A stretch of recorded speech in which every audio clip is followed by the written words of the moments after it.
Hospital Porter's Pride and Dignity. Stop the New World Order. Welcome to HPANWO TV and welcome to this, the 51st of my comments reply videos.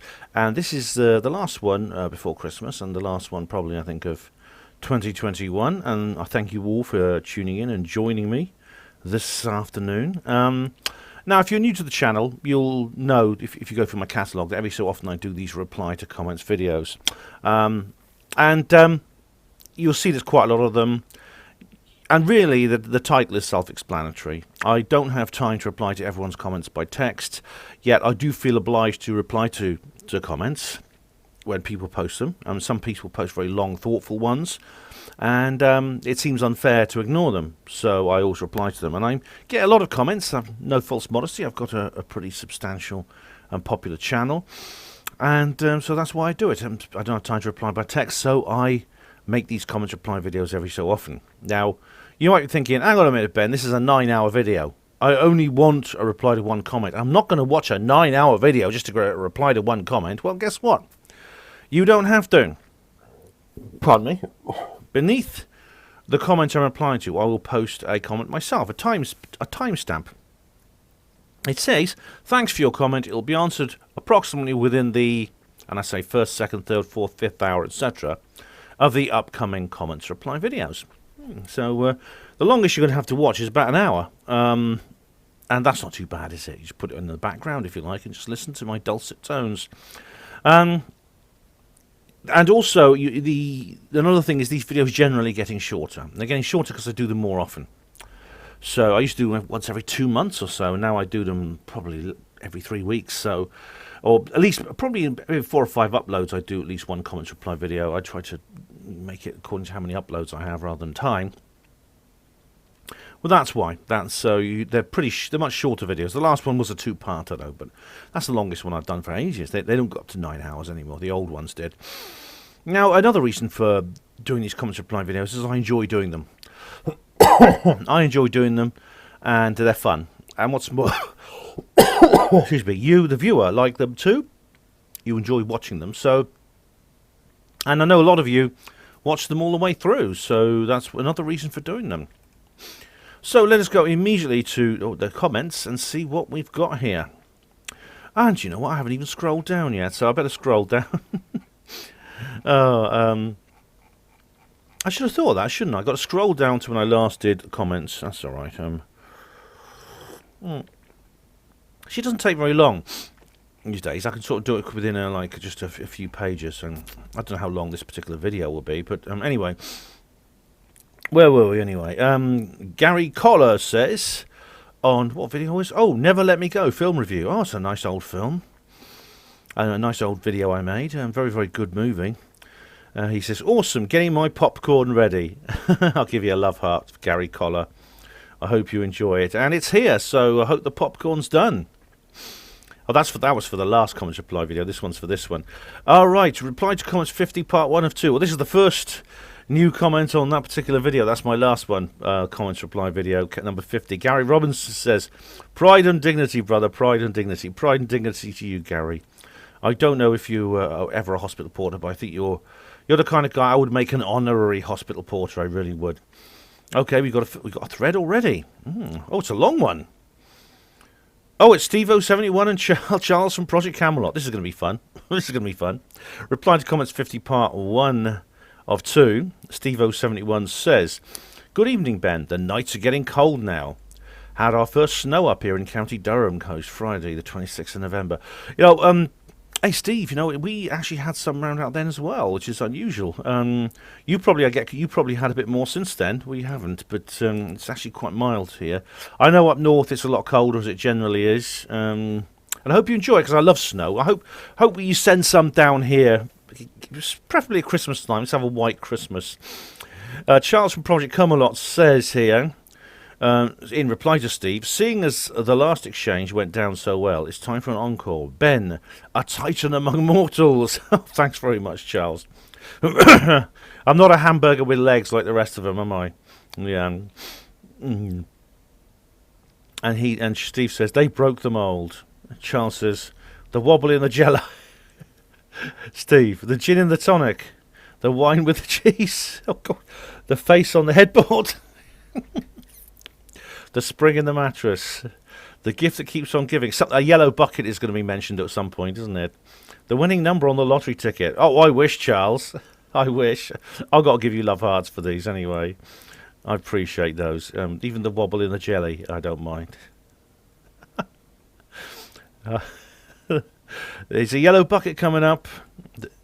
What's this one? The man of the hour. Too sweet to be sour. Oh, that's a good one, Steve.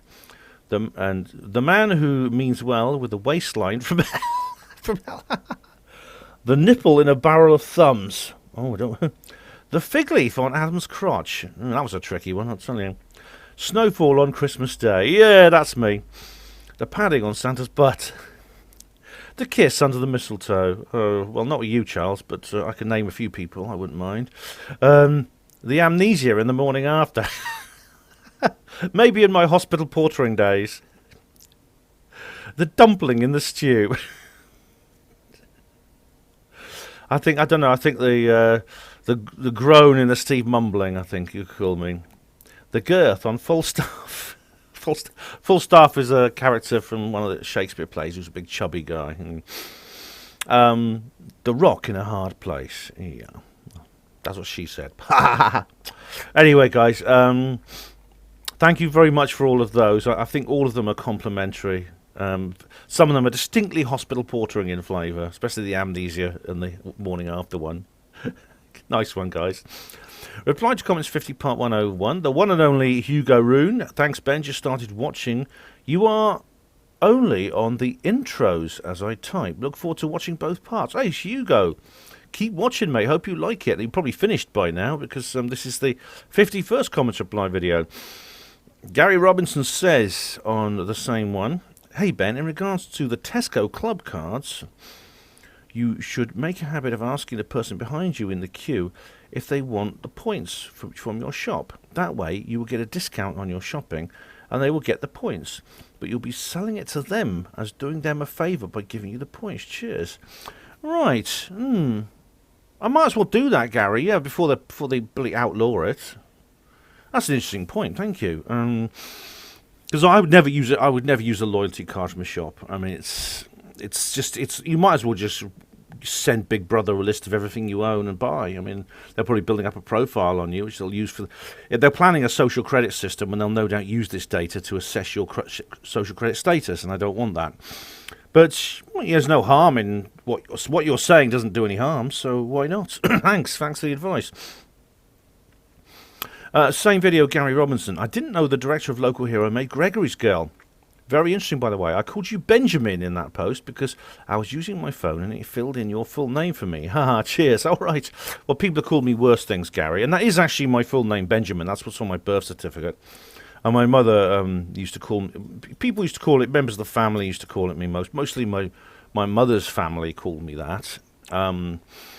And my mum used to do it when she was annoyed with me. She used to, and because my mother was a Dutch woman, and when she was angry, she'd say Benjamin, and that's how you pronounce it in Dutch, Benjamin.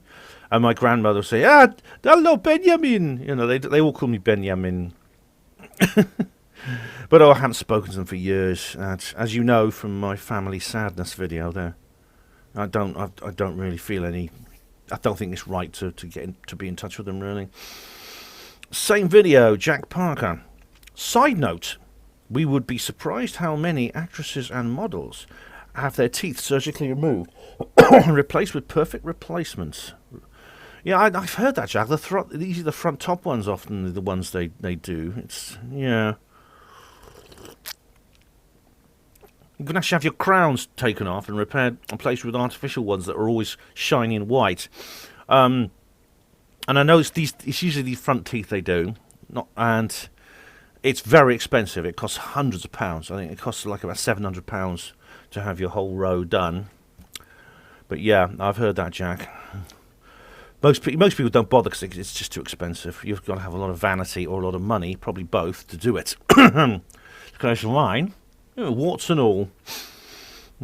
Who's to say who has teeth and who does not?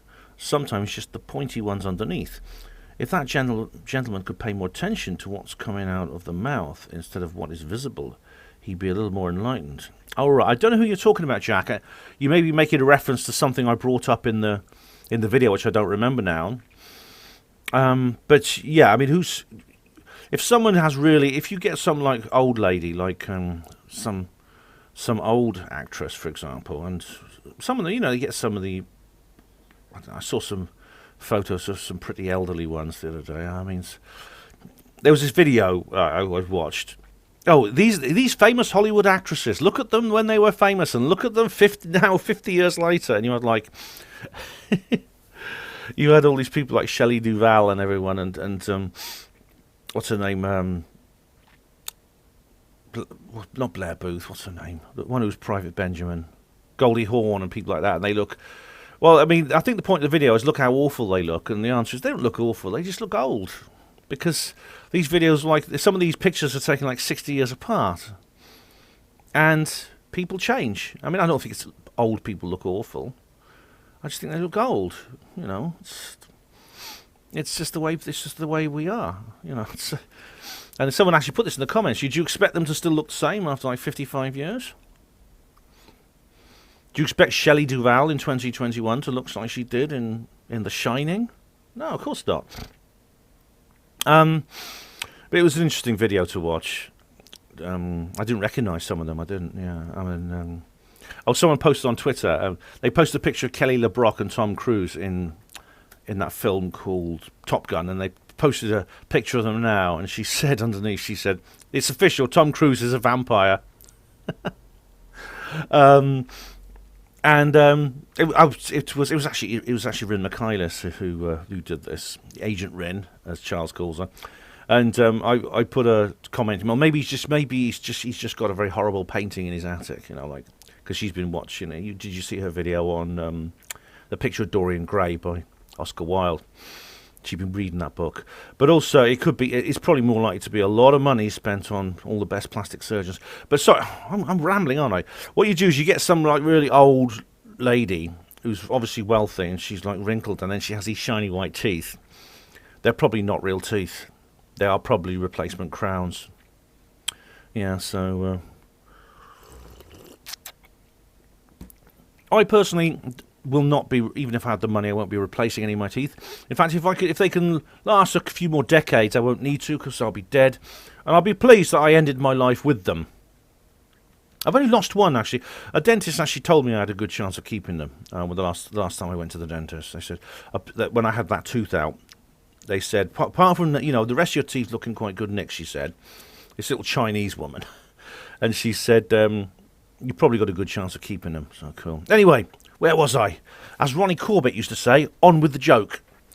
Reply to comments 50, part 2 of 2. Steve said, I've just finished parts 1 and part 2 pops up within seconds on YouTube. Good. That's what YouTube should do. And it shouldn't be messing around with bloody algorithms trying to knock you down the ratings. Okay, we have here Caroline McGreal. Oh, Caroline McGreal.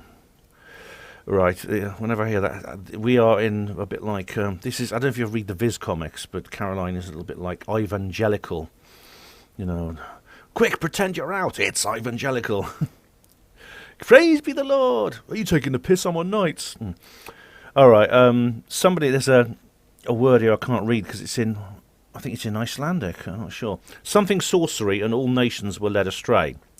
And the light of the lamp shall not shine in you any more at all, and the voice of the bridegroom and bride shall not be heard in you any more at all. For your merchants were the great ones on the earth, for by your drug sorcery all nations were led astray. Revelations 18:23. That sounds to me rather like, I think, Caroline, I didn't mean to take the piss, all right? I didn't mean to ridicule you, because you have brought up something very interesting, that the book of Revelations actually does contain a lot of information that seems to be relevant to things that happen in the world, like the beast 666, the number of the beast, and the nothing shall be bought or sold without the number, and there's a 666 encoded into barcodes, things like that. And by your drug sorcery, all nations were led astray. Well, what does that remind you of? Just look at the news right now. What's the biggest story? So thank you for that, Caroline. No disrespect intended. Right, reply to comments 50, part 1 of 2. Woody Black, hi Woody. Instead of just sellotape, you could have tried a puncture repair kit on old Russell. I hope you gave him a decent burial. Oh, yes. Well, you see, it was the puncture repair. It was actually cheaper to buy a new Russell than to get a puncture repair kit, because they're only like well, they were only about £5 on Amazon. So I just ordered a new one. Well, I got a new one from Area 51, and the Men in Black dropped him round. They dragged the essence of Russell from the ether, and they put him into a new body, and so I got Russell back. And the old body, I left it in the middle of the park, and a flying saucer came down and zapped it with a laser beam, and it evaporated. Same video. No, it's just part 1 of 2. Charles, there should be award for viewer engagement. I would do, except it would have to be. I'd have to give it to everyone. Or most people. I don't know. I'm not sure I'd be able to pick one of you out. I mean, you'd certainly, Charles, be one of the leading ones, definitely. But, I mean, I wouldn't like to... I'm not sure I could put you into a hierarchy. Obviously, some people comment more than others, and you comment an awful lot. But, you know, certainly you'd be one of the top-rated ones. 2 of 2. Tessa1111. I like Bert from Doc Martin playing Harkonnen. Oh, what's his name? Yeah, that's from Dune. What's his name, the actor? He's that... hang on. Here we are, Dune 2021 cast. His name is Stellan Skarsgård. Stellan Skarsgård, yeah. He's a Swedish guy. He played... wasn't it him who played... Was it him who played Harkonnen? Yes, he played Vladimir Harkonnen. Was he in something else? I don't know. I know he's been in a few films. I've seen him in loads. Let's look up some of his other film. Oh, come on. Skarsgård. He's Swedish actor. What's he been in? Breaking the Waves, Good Will Hunting, Ronin, King Arthur, The Beginning, Exorcist, The Beginning. Oh. Yeah, he started off in 1972 in Swedish cinema, and then he went on to international cinema. All right, I don't have time to read all this now, but I believe you. I believe you, Tessa. Dark Corners UK, part 1 of 1. Hi, Ben. I always enjoy the comments reply videos. Keep up the good work. Thanks, Dark Corners. I will. Much appreciated. And we have here Charles from Project Camelot. Next time anyone tells you, this is on 1 of 1, to take the knee, tell them no thanks. The ones you have work perfectly fine. I've not been asked to take any knees. Luckily, I would refuse. I would definitely refuse. But you know, that's quite a good answer, actually. You know, the ones I find, the ones you have are fine. That's a good witty thing to do. It's like I said to Stu. You can disarm people with a quick, articulate and clever riposte. I said to Slaxer, you know, when Slaxer was challenged by this security guard one day, and of course they come up and say, "Can I help you?" And Slaxer did his usual sort of misanthropic rant at this guy. But I said, next time someone comes up to you and says, "Can I help you?" Do what that guy did in the film Patch Adams. Do what Robin Williams did this in this film Patch Adams. The actor. He turns around and says, "Oh, I could really do with a foot massage right now." That's the best way to respond, isn't it? Reply to comments 50, part 1 of 2. Charles again says, "Oh, by the gods and my cock." Oh my God, that's a good swear word. Charles Scott isn't your problem, Ben, so I don't know why he keeps dragging you into it. I'm glad you realised that, Charles, because Charles Scott does seem to be demanding that I take, that I pick a side. He's going to, and so I'm not going to do that. To be honest, he's getting really creepy now. He's pissed off because I took him to task over what he was saying about 9/11 victims, which was on another outlet, and I fed him a line of absolute rubbish just to see if he knows what he's talking about. Do what you want with your own channel, Ben. Who the hell is he to make demands? Yeah, I mean, Charles, I probably, as you know, Charles Scott, I agree with him factually on a lot of issues, probably more so than I do agree with you. But I must say, I don't like his attitude. He's coming across as very manipulative. he's using a lot of moral blackmail against me. He's trying to make it. He's saying things like, "Oh, he's saying things like, oh, you know, you said you did this, you admitted this, so why won't you do this and stuff like that." I don't want to be pushed into that issue. I don't want to be pushed into that issue. All right, we have here checkpoint. Oh, this is a long. Right. Oh god, this is a long one.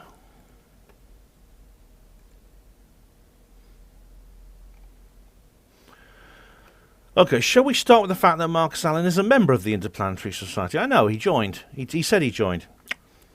So at last, you admit Allen did say he only doubts the photographs and not the landings. Oh, well, you played me a clip. I don't remember seeing that clip before. When I saw it, I said, yeah. And now you say he was lying when he said that. Well, that's actually... Do you want to qualify that a little bit, Checkpoint? Because I actually didn't... what I said was that he didn't mean it because he was...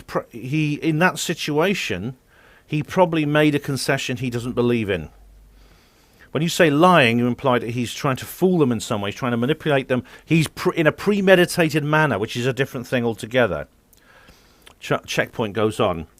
God only knows what was going on in your head all the times you said you would watch the video and he doesn't say it. Well, I don't remember. I don't know either, Checkpoint, because I don't remember that bit. And I've watched that video before, so who knows? I mean, all of us have confirmation bias, and all of us have blind spots, so do you.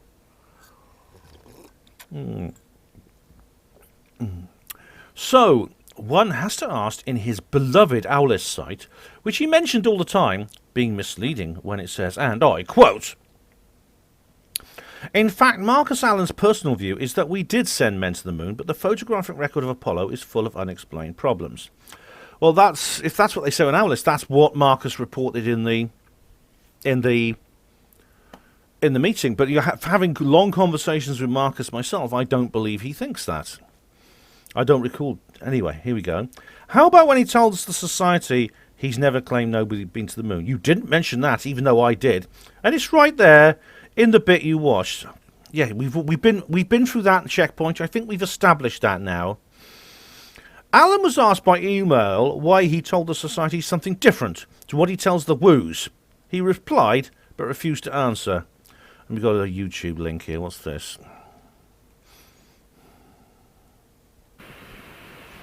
Oh, this is Steve Mumbling. Oh, from January 2019. Blimey. I think I watched that one. All right. Look, none of this. He was put up against the walls you claim, and he's a member after all. Well, he was.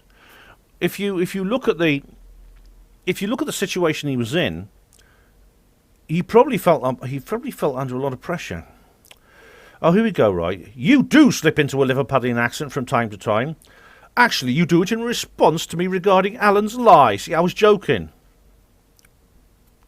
He is a liar, no matter which way you look. I'm touching my face. Whoa. Yes. Whichever way you look at it, just after 8:29, you say audience in the accent and realise and quickly check yourself. Audience. Well, the audience in sort of Scouse is pretty much the same as anywhere else. Audience. Often it's whole sentences, especially when you're trying to get the viewers to be sympathetic towards you. Oh, please be sympathetic. Don't hurt me. I'm a good guy, really. Oh. And then at 102, and they tortured her and things like that. Maybe not. What's this? Someone broke into a house and I think they were told they tortured her and things like that. That's not Liverpudlian. I was referring to that spy lady. Yeah. Maybe maybe not as clear there. When I get time to waste, I'll find plenty of old videos where you sounded like Ringo Starr. Ah. Checkpoint, I'm sure you have no shortage of time to waste. All right, so, I mean, I think I've answered your question there. Alan, Marcus, right, I've talked to Marcus. I don't believe what you're saying here, the source. I know it took me a long time to get round to doing it because, as you are too, you have a confirmation bias. But I get there in the end. When it's put in front of me, I don't deny that. Now, but I've given you an explanation of why I think Marcus said that. I mean, when I If I get the chance and I speak to Marcus again, I'll do that again. All right, you're right. I'll try not to talk in Scouse. All right, yeah. I'm teasing you.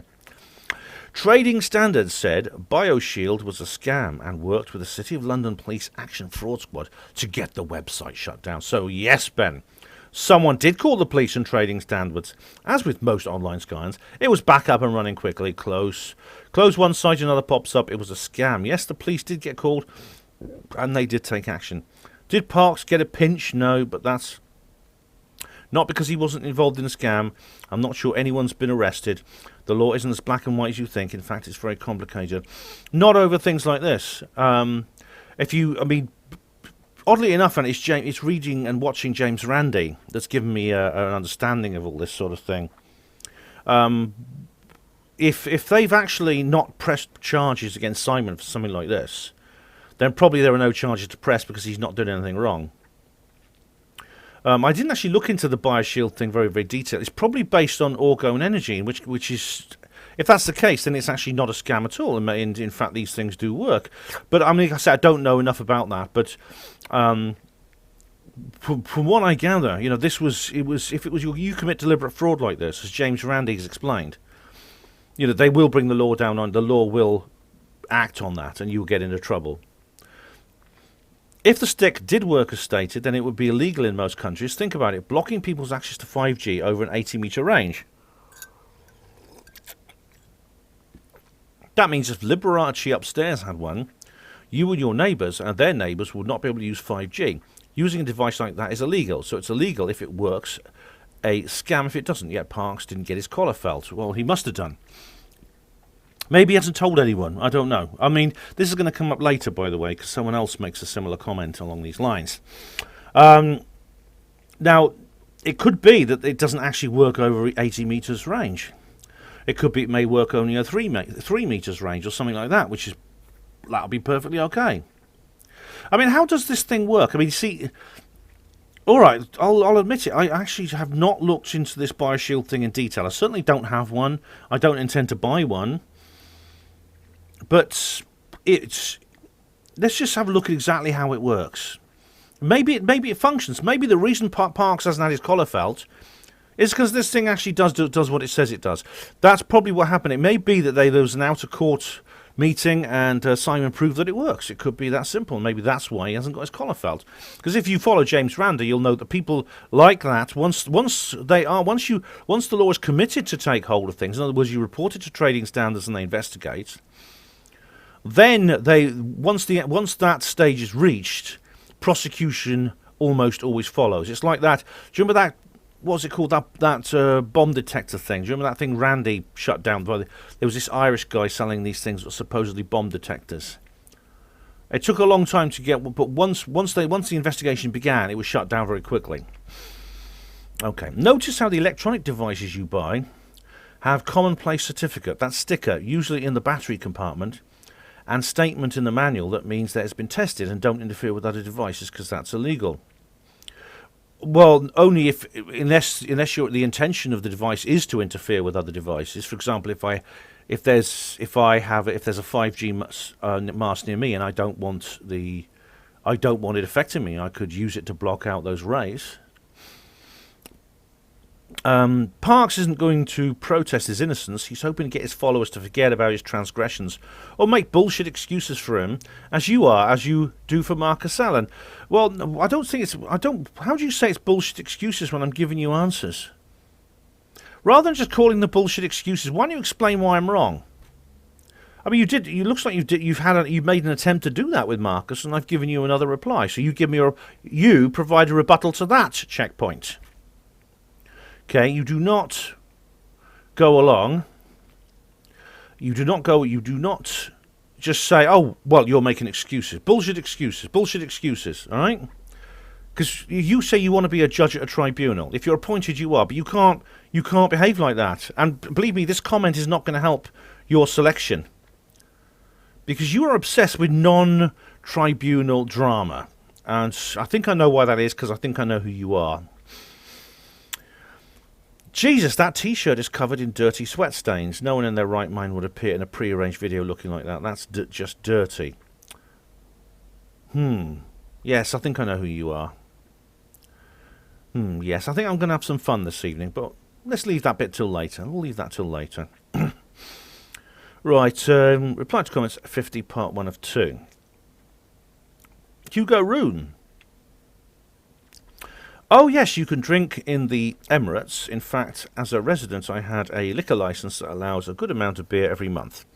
Also when I lived and worked in Abu Dhabi, I drank every weekday in Nell Quinn's bar in the Al Zakar Hotel Abu Dhabi, and at weekends I would I would be in Dubai partying. That's right. Yeah, they have licensed premises where you can drink in the Emirates, in the Gulf states. Yeah, I mean they are dependent on a lot of tourism and foreign work and things like that, and foreign investment. I mean, unlike Saudi Arabia, you know, they have compromised that part of the Sharia in order to allow people to visit and at least do some things that outsiders and non-Sharia followers do in countries without the Sharia. Hugo Rune. Ben, I do not live in sheltered accommodation. I live in a bungalow. Thank you for clearing that up, Hugo. Right, you are. And when I come and see you, I'll have to, you said I'd need a camp bed. Well, I thought obviously it's a small bungalow, and that's no problem. I'll do that. Hugo Rune. I mentioned that my Japanese girlfriend was an ex-newsreader 8 years older than me. She was also exceptionally beautiful and intelligent. The beauty brings essentials to the newsreader. I was in heaven. Sadly, only lasted 6 months.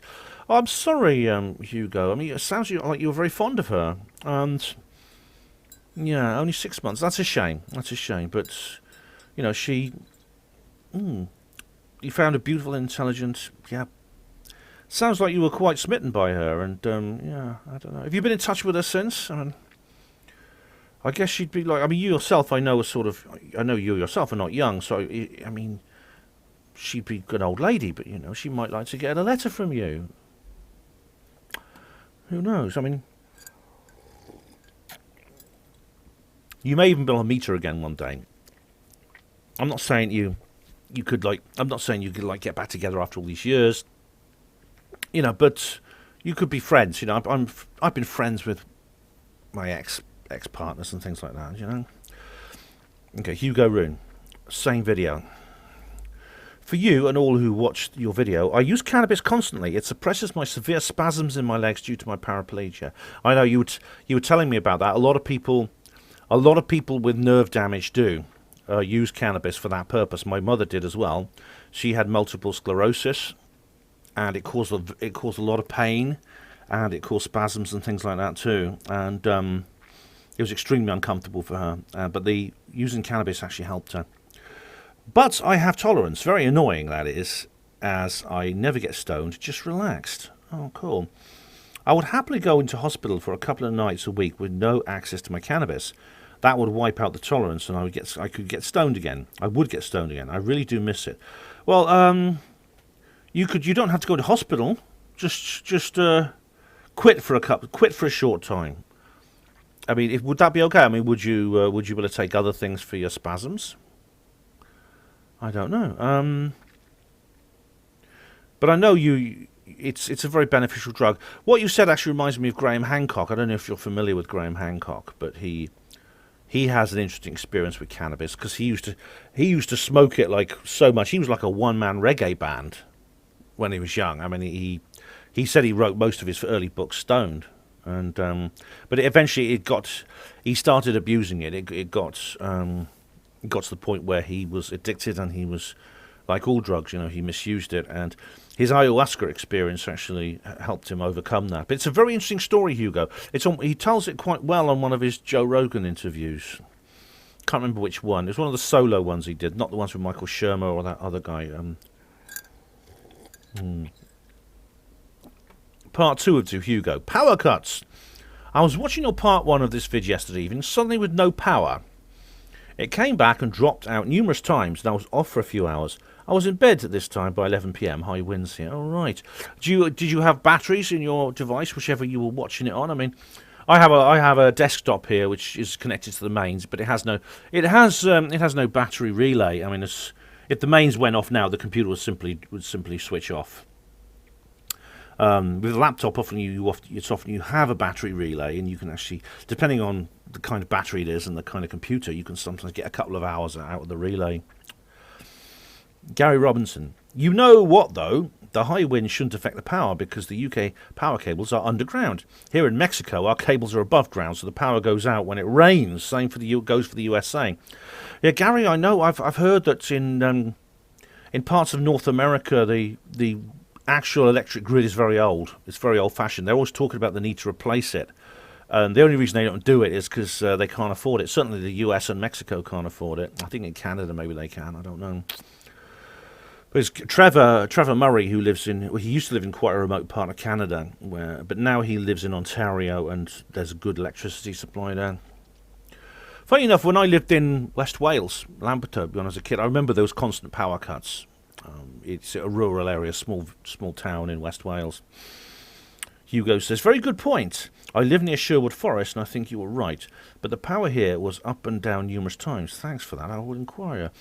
All right, Hugo. You must have taken an interest in my Knots Roswell videos, because that's just in your area.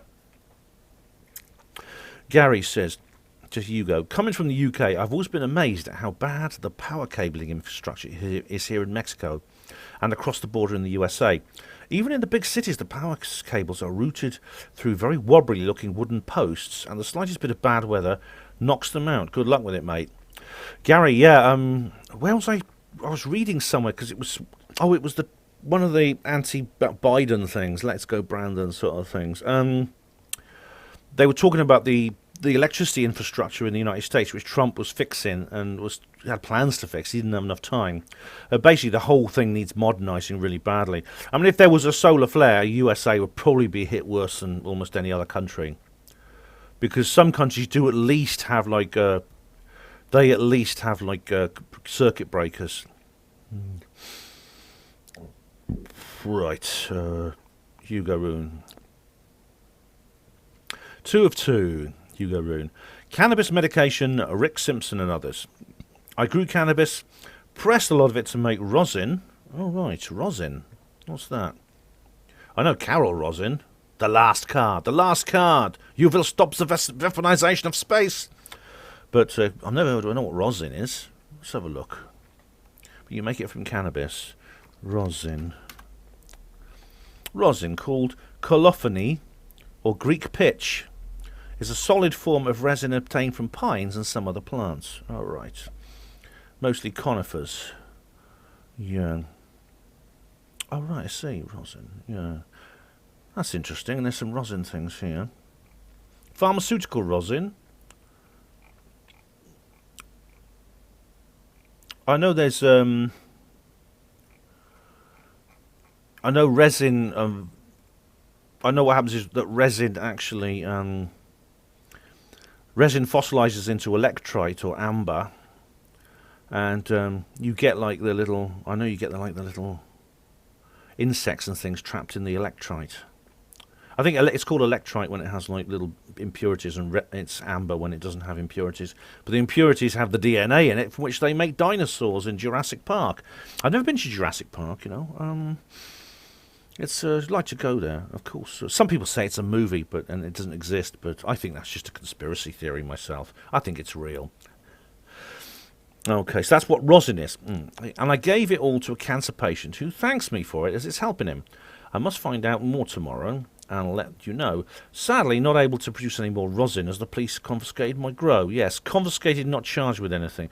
I remember, Hugo, and like I said at the time, that's bloody awful. Okay, the washing machine long life guy is here. Alliance of Calgon. This is on 2 of 2. The so-called skeptics all follow the mainstream narrative on anything. That actually is that's actually. You may have watched my my skeptic video, Calgon, but that's probably it in a sentence. I mean, I give it in my skeptic video, my skeptic talk. I mean, the Truth Seekers Northeast one I did was probably the best one to go to. It's shorter and less detailed, but it has the latest information. But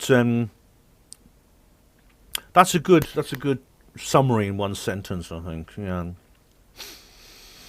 But as I said, they have their own definition of themselves, which I think is self-delusion, quite frankly.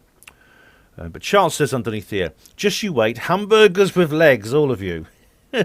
Except me, who's the spring in the mattress and the amnesia in the morning after and all that sort of thing. All the rest of you are hamburgers with legs. When civilization collapses and you have an organic garden on a golf course, then you're in big trouble. Hamburgers with legs. It's a dog-eat-dog world out there. Survival of the fittest. And Charles from Project Camelot knows, in this law of the jungle, he's a predator, yeah. He'll do people. He'll do them. So I should have my back turned and my hat off when I do that. 202 Gary Robinson says, hi, Ben, mate. In regards to our conversation about the different versions of Dune, I had to look on Google, and it turns out there are 5 different versions. I know of 3, including the theatrical cut, which I believe is the version you're familiar with, that features Virginia Madsen as the princess presenting an intro on the movie. That's right, yeah. That is a good. That's the David Lynch one. Yeah, I know. There's also I knew about the TV series as well, which I've never seen, and of course the one I've just watched in the cinema. But yeah, it's the princess. This is the imperial princess who is kind of the narrator of it. She's very good. Yeah, she's referred to in the book because she's. Funny enough, in the book there's like a reference to a book that she wrote called "In My Father's House," which is about the empire, about the emperor. You know. I think most people are familiar with the extended cut, which has been on DVD and Blu-ray for many years now. And that has a completely different intro with paintings showing the backstory of the Dune universe and has a voiceover by a male actor. Right, I've not seen that, Gary. I'm only familiar with the theatrical cut of David Lynch. I'm not seeing the extended one. So extended ones are normally better. However, I think the... Virginia, I think the one with the princess, I think, were very good because she appears briefly later in the story, almost as a cameo, or as a background character. And she does these intros and narrations, which are very, very good. As I said, it's very underrated, the Lynch Dune. It really is. It's been on DVD and Blu-rays for many years now, and that is completely different. Yeah, okay. I've read that bit. Sorry. I've also seen another version which features a very disturbing scene in which Vladimir Harkonnen murders a servant boy by ripping out his heart plug.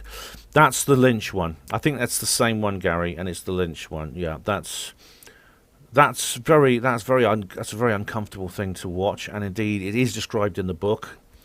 There's the book, as I said, goes into a lot more detail because it's an epic book. Yeah, but he says that is one of the most disturbing scenes I've ever seen in any movie, as Vladimir's noncing him at the same time, while Sting and the other Harkonnens are just laughing. Yeah. It was horrible, actually. Yeah, when that happens, he has like a thing in his heart. Yeah, which you pull out and basically it ruptures your heart. Vladimir Harkonnen he's this horrible ginger-haired guy with massive pustules all over him. He's he's disgusting in every way you could imagine in the Lynch version. In the book, I mean, he's very, very evil in the book and very unpleasant. However, he has some great. He's also very eloquent. He's quite. I think he's a very well designed villain. He's very similar actually to Servalan in Blake 7 in terms of his complexity and his depth. If you've ever watched Blake 7, she's an absolutely brilliant antagonist. She's one of the best baddies ever created, I think. Yeah. In the book, of course, the Fade Rother tries to kill Vladimir. It's by I don't know if that's a bit of a spoiler if you've not read the book. It's not in any of the movies, but Fade Rother, that Sting's character, tries to kill Vladimir by putting a poisoned needle under the skin of one of Vladimir's little catamites. Yeah, he has an entire harem of young boys. It's disgusting. I've also heard of a TV version of the movie that has a longer ending, and there's always been rumours of a 6-hour David Lynch cut. Cheers.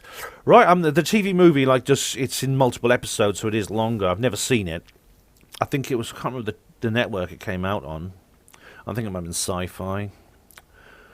I don't know about the 6-hour Lynch one. I mean, obviously when Lynch was making Dune, he must have had to cut it down because he probably, certainly at the scripting stage, he would have realised, you know, if I'm going to adapt this book, and I'm going to have to be very frugal and superficial in some areas. I'm going to have to cut out a lot of the detail and basically summarise the story, which he did.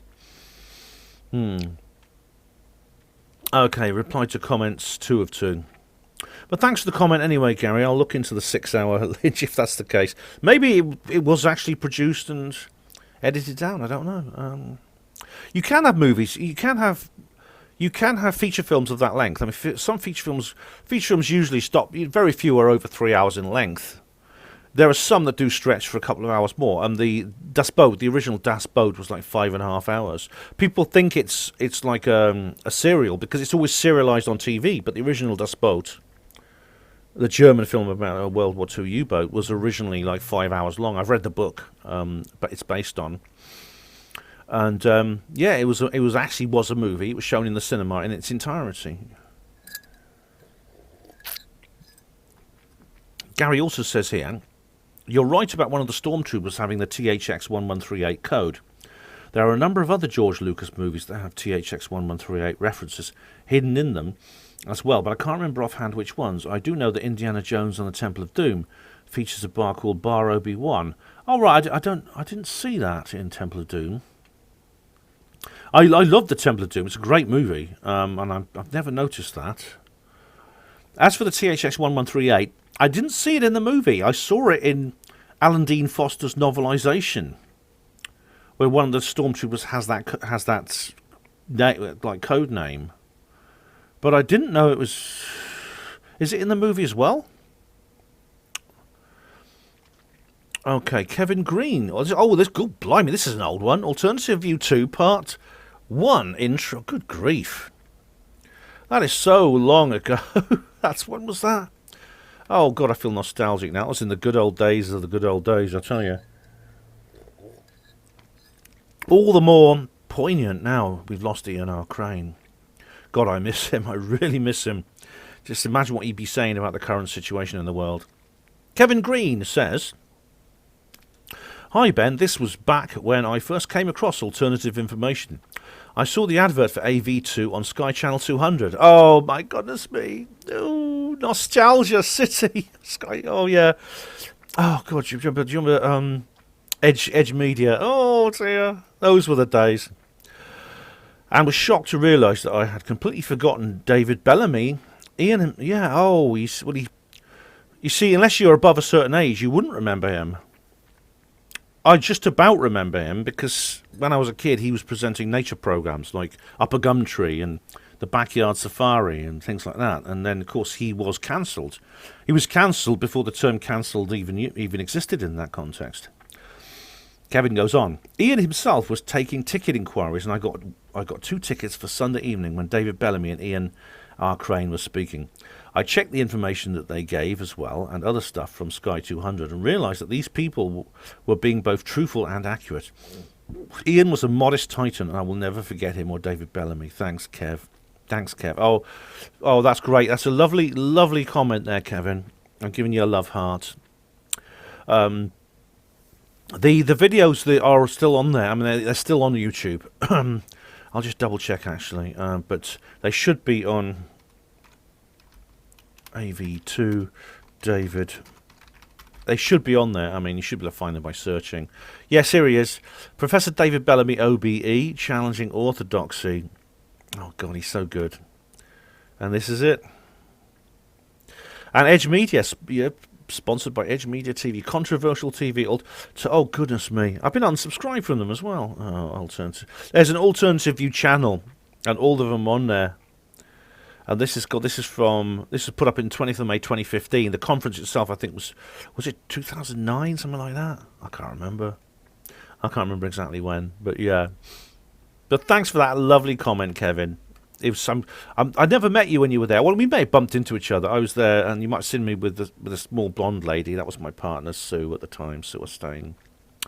But yeah, that's another reason to feel nostalgic. I'm not with her anymore. Right. Reply to comments 50 part 1 of 2. The lights were low. Regarding this whole shill business. I must admit I'm very new to all of this. God, you haven't missed much, the lights were low, I'll tell you. But from an outsider looking in, I just can't believe the government or New World Order, or anyone for that matter, can really believe that deploying misinformation agents would really be worth the time, effort and planning. Well, I don't know, I mean, to be honest, lights were low. The amount of discord and disharmony that's been sown in the truth community by the suspicion of people being shills all the time has caused far more damage. It's caused far more obstruction than any real shill could have hoped to achieve. Can someone explain how they would benefit? I'm guessing that most people not being accurate there, I appreciate. But let's say a majority of the world's population at this stage do not believe in life beyond this planet. If this balance shifted significantly, this is Lights Below still reading, then maybe the powers that maybe wish to do something about it, which given their resources to the media, etc., they could arrange in a week. No disrespect to you, Ben, or anyone else to whom the shill tag is thrown, one has to ask, why would Ben or whoever be a shill? Are MI5 and 6 paying stupid amounts of money to people for misleading a few people? The whole thing seems far, far less plausible than some of the things discussed. That's actually a good point. That's actually, but I'd ask the people who are really deeply involved in shill culture, like Richard D. Hall, for example, and I'd ask them to contemplate that. It's not really practical. I mean, if half the people these people accused of being a shill were actual shills, wouldn't it be a little bit of a white elephant? He goes on. My suggestion is to avoid any input that includes shill in the subject. I think there will be far more valuable space for content. Whether people believe or don't, then that could be debated. But park the shill idea, park the shill idea, everyone. Surely you'd all rather discuss and debate subject matter. Sorry if you're now all asleep. Well, Lights Were Low, you probably sent me to sleep because you're a shill and you hypnotised me. Now, I totally agree. I totally, utterly agree. I really loathe this kind of shill culture. And indeed, I only bring it up because it pisses me off when people do it, and I think they need to, because I've been accused of things, worse things than being a shill, believe me. If you only have to go to certain pages on social media, and look at my Caroline Stevens video I did, and you'll see what people say about me, and that some people just read it and believe it.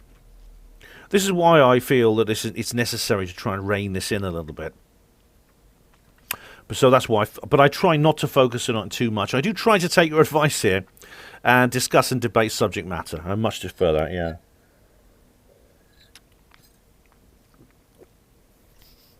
yeah. Charles from Project Camelot says in reply to The Lights Were Low, the shill business comes out of the mind of Richard D. Hall, who has really gone from a breath of fresh air to a sort of neurotic, grubby hobo who thinks agents are living under his bed.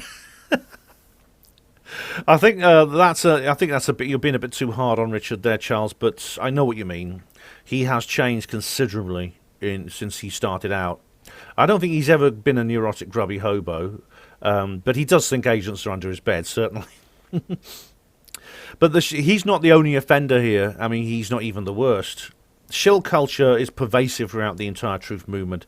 I mean, there's others. I mean, Caroline Stevens, of course, is a good example, and I've addressed her own attacks on me, which are baseless and stupid, quite frankly. And it's sad because a lot of these people are capable of better. Caroline, for example, and indeed Richard D. Hall, they are capable of better than this. They have done better than this in the past. And very often they are wasting themselves on such petty-minded idiocy. They really are. And I just hope they realise that. Hopefully, I mean, I'd ask them if they're watching to ponder what the Lights and Lows said. Reply to comments 50 part 2 of 2, Lights Below again. 1807. Hi, Ben. You'll need to fact-check this, but David Icke didn't give up his career at the BBC to pursue other avenues, thus giving up a lucrative salary, but instead his contract was terminated by the BBC in 1990. This is not his decision. I have no issue with him, but need to be clear that he didn't have the option of continuing at the B, but they binned him. All right, this now, I've got a feeling Checkpoint is going to say something on this. That's officially true, and in fact, I don't need to fact-check it. I've actually read it in his book, In the Light of Experience. But he describes it as that he sacked himself. His salary, his contract was terminated. However, this does happen a lot to various officials within the BBC. So I don't really think it's really an issue. Oh, sorry, I'm talking Scouse again and touching my face. But if you read the book in detail, he describes exactly what the process was. Now, somebody in that position, it doesn't matter that his contract was terminated by the BBC. The idea that somehow, because his contract was terminated by the BBC after he'd been on screen for so long, that this would have put an end to his entire TV career is simply not true. He could easily have gone into gone to other networks. Indeed, Jeremy Clarkson, his contract was terminated, if you recall, after I believe he punched the Director General in the face. Or it was something like that. Anyway, it was something equally heinous, which if he was in any other job, for example, if he was in the NHS, it would be instant dismissal for that.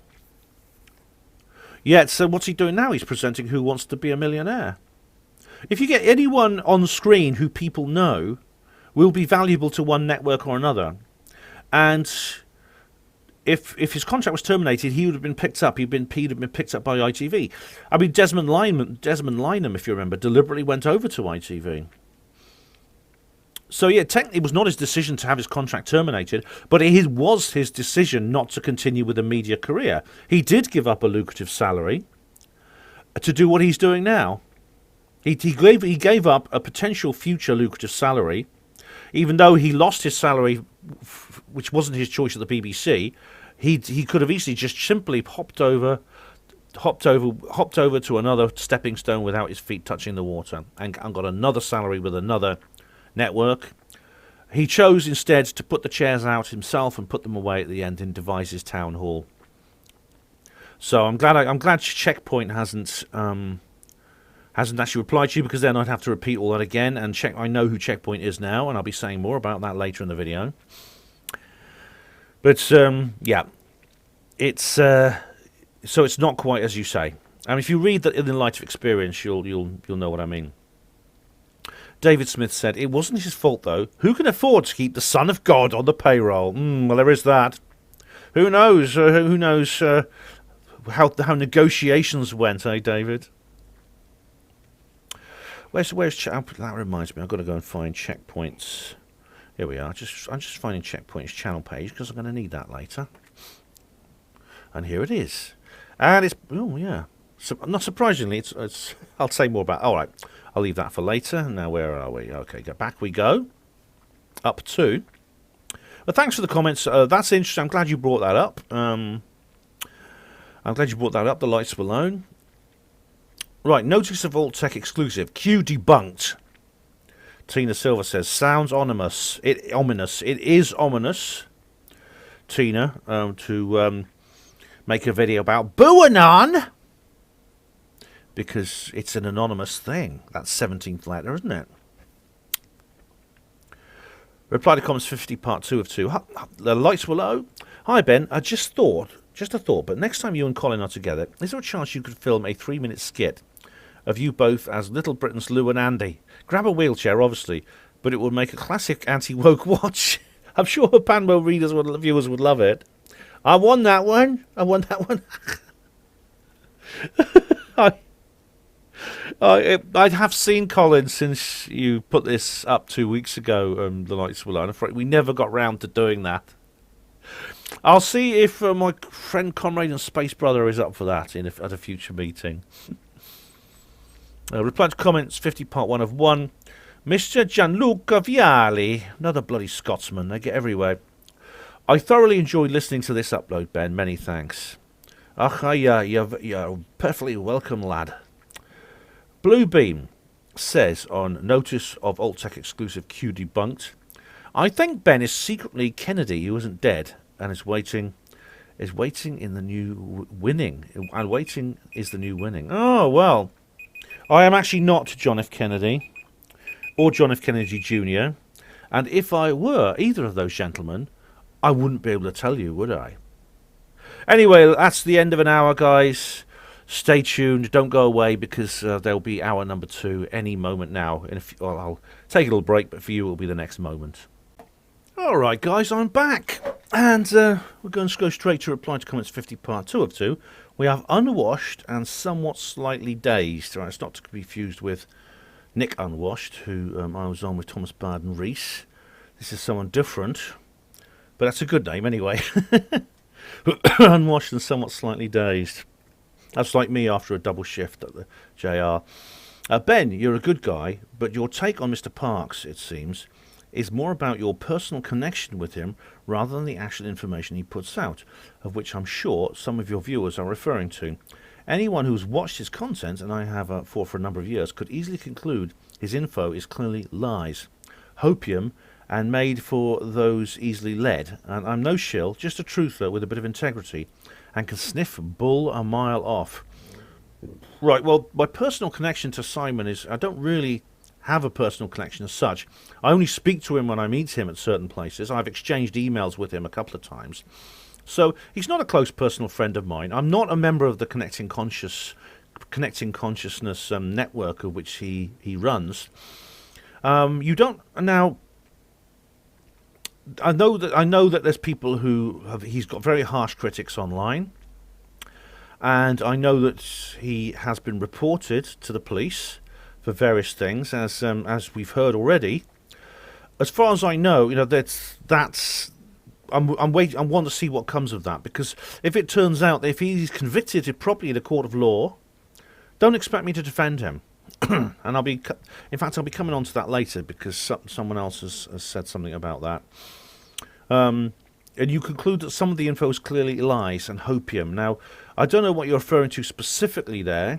I don't agree with everything he says, especially with his conversations with Charlie Ward. I don't agree with every word that's on there.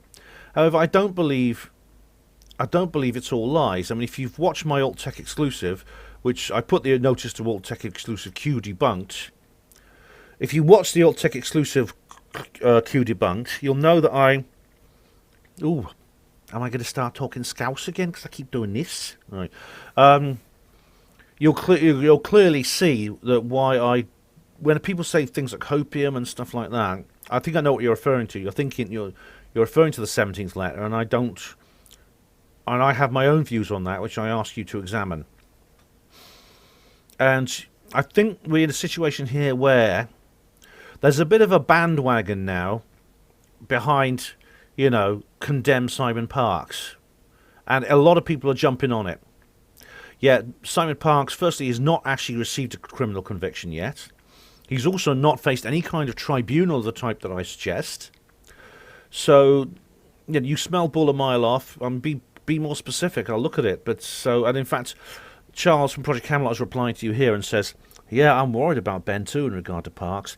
Parks has stated in public that the accusations against him actually happened, but he's absolving himself of responsibility due essentially on the grounds of alien possession." Okay, Charles, I want to come on to that later, because you've already put a more detailed comment on one of the videos here about that, and I'll address that when I come to it. But you say you're worried about me in regards to Parks. Okay. So you're saying that this bandwagon which has condemned Simon Parks painted across the side of it, which a lot of people are jumping on. I'm not jumping on it right now, and is that what you're concerned about? Because it wasn't that long ago there was a bandwagon called Condemn Ben Emlyn-Jones, which a lot of people were jumping on board. And they were jumping on board because of information posted about me, which is as deep and well concocted as everything said about Simon Parks, including people who said they'd reported me to the police. I actually had people saying that I had been arrested and questioned by the police, which wasn't true. And that they'd been given crime numbers, which meant that basically I was guilty. I was actually posting on a channel of a lady who has absolutely nothing to do with the conspirasphere, and someone recognised my name and posted a reply underneath saying how horrible I was because of A, B, and C that I had done. I should ask you, both of you, Unwashed and Charles, please watch my video entitled, I want to get the right title here.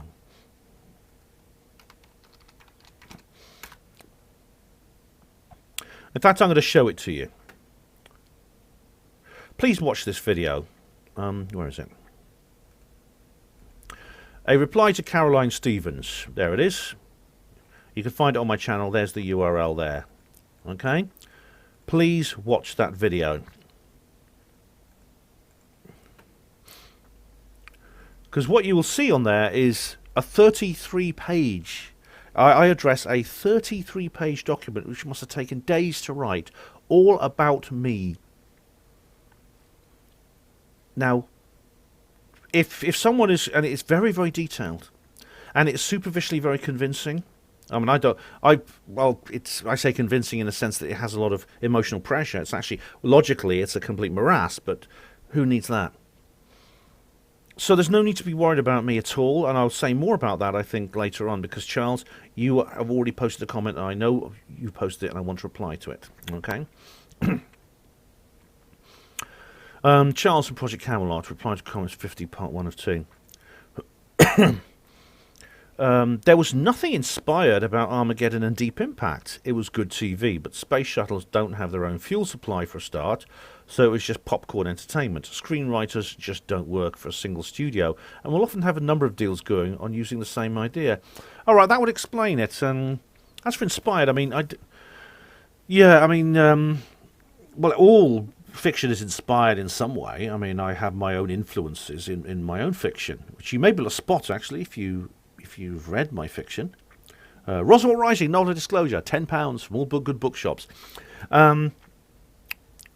But these two films came out roughly at the same time with the same plot. And I know the Armageddon was probably the most farcical. It was fun.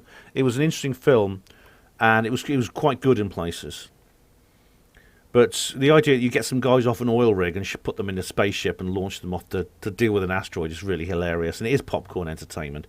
It's great fun. It's nice to see these working class heroes, actually. I think Bruce Willis is very good in that. Deep Impact is probably a lot colder and more clinical and less funny. But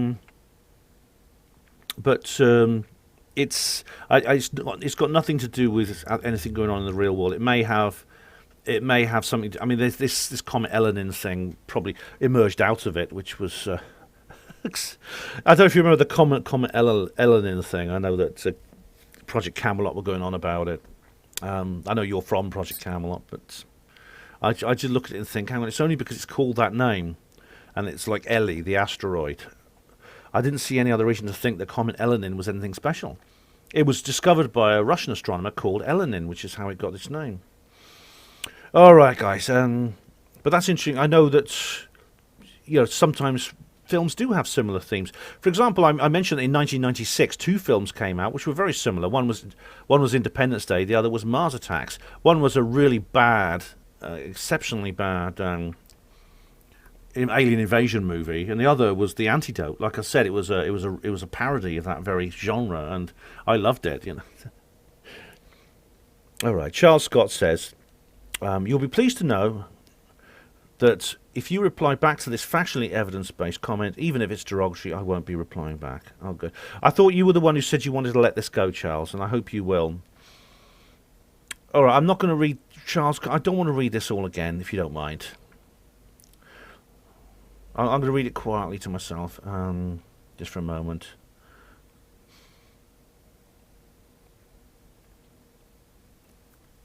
All right. Can I just go along with what you said in your previous comment that you were going to let this go? All right, because I'm tired of it. I really am. I don't think I have.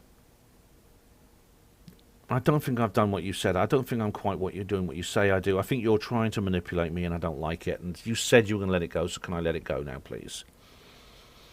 Right. Okay, now we come on to it.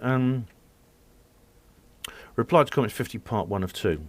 I think you missed the point, Ben. Parks admitted on the video that the abuse happened just as the women are stating, but he's blaming it on his alien father. Okay, now this is the comment I was going to provide a reply to you for, Charles, because now there's absolutely no doubt that Simon will have been arrested and questioned by the police now. He will, if what they're saying is true, he will be charged.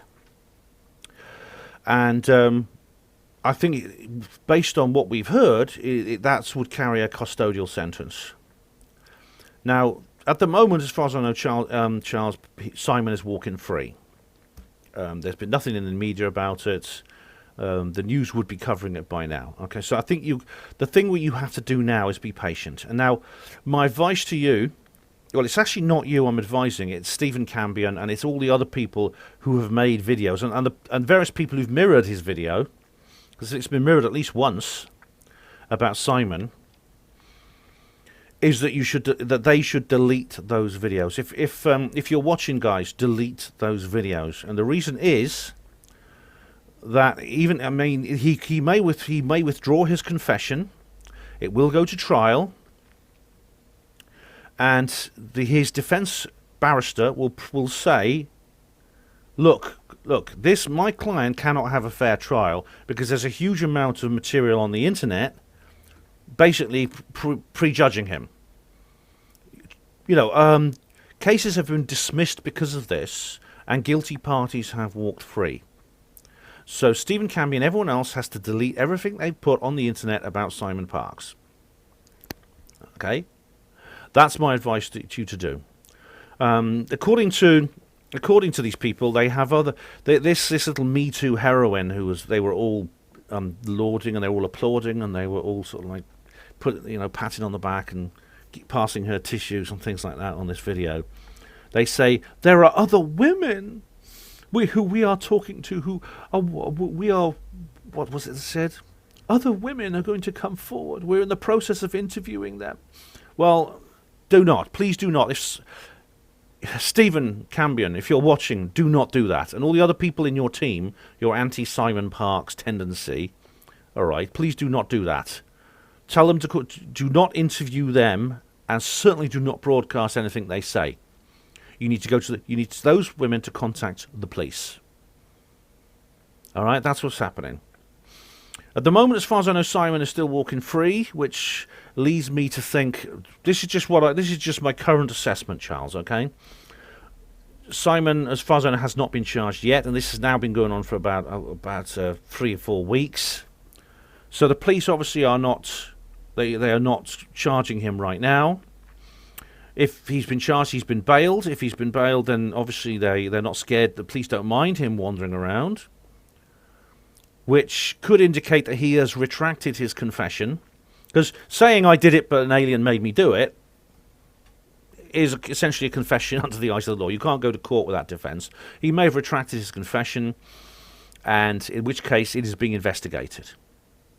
If he is not charged, if Simon Parks is not charged within the next two weeks, I think you might have to consider the possibility that these Me Too heroines are actually making up, or they're being economical with the truth.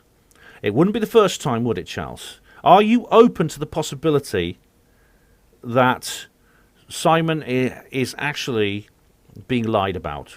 Because he has been lied about by other people. He's been lied about by the same woman who lied about me. If you are not open to that possibility, then I don't know what to say. Then I'd have to ask you, if the law of the land is not good enough to exonerate somebody, or to prosecute them, or to convict them, then by what criteria would you find him innocent? Because I know what criteria would find him guilty. And if he's not guilty, I'm not going to condemn him. So I'm glad you brought this up. I've not missed the point. I have missed the point because I didn't know he'd done that. Right? But having made this confession, which is what it is, as I said in the Elijah Law, doesn't equal guilt. And really, this is now not a matter for the internet. It's not a matter for YouTube. It's not a matter for any social media personalities. Do you understand the legal problems and the obstacles that could come? We're literally talking about a mistrial here. If these videos by Stephen Cambion and the people who mirrored them remain online. I don't know Stephen. I've never spoken to him. I've commented on his channel a couple of times. If you know him, Charles, could you please contact him and tell him to delete those videos, and also contact the people who've mirrored them. I don't know if let's have a look. Let's have a look.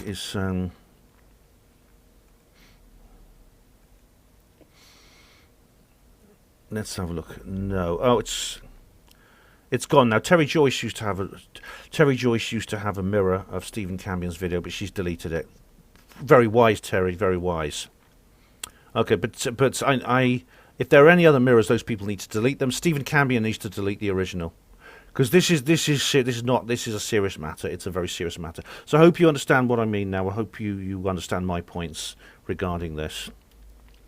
Right, notice of all tech exclusive. Q debunked. Charles says, "Blimey, Layla Deaton. No wonder it has so many supporters." Oh, I know people. Okay, I know. I don't know how I can answer this on YouTube. I know how I could answer it on Alt Tech, but I know that a lot of people feel let down by the whole 17th letter thing, and but these songs like Layla's were kind of anthems of the time, and now I know a lot of people, I understand why they sound a bit hollow now, but they're not, and I explain why in the Alt Tech video. Reply to comments 50 part 2 of 2. Charles, who the hell was sending you Morse code in this video, eh? Was someone sending me Morse code? I don't know what you mean, Charles. Could you give me a timestamp? Right, Charles Scott says here on reply to comments 50 part 2 of 2. For some strange reason, my comment in reply to comments 45 has been deleted about 10 minutes ago by someone. It certainly wasn't me. I've now had to change my comment below, stating the Facebook link can now be found in reply to comments 39 instead of reply to comments 45, sorry. And I actually replied to him, "Hi Charles, I really don't know why that happened. I've checked my spam folder. It is empty. I've deleted no comments manually." So Charles, I think possibly it may be because it's linked, but the thing is, if it's got links in, it usually goes to my spam folder and I can approve it, and it hadn't.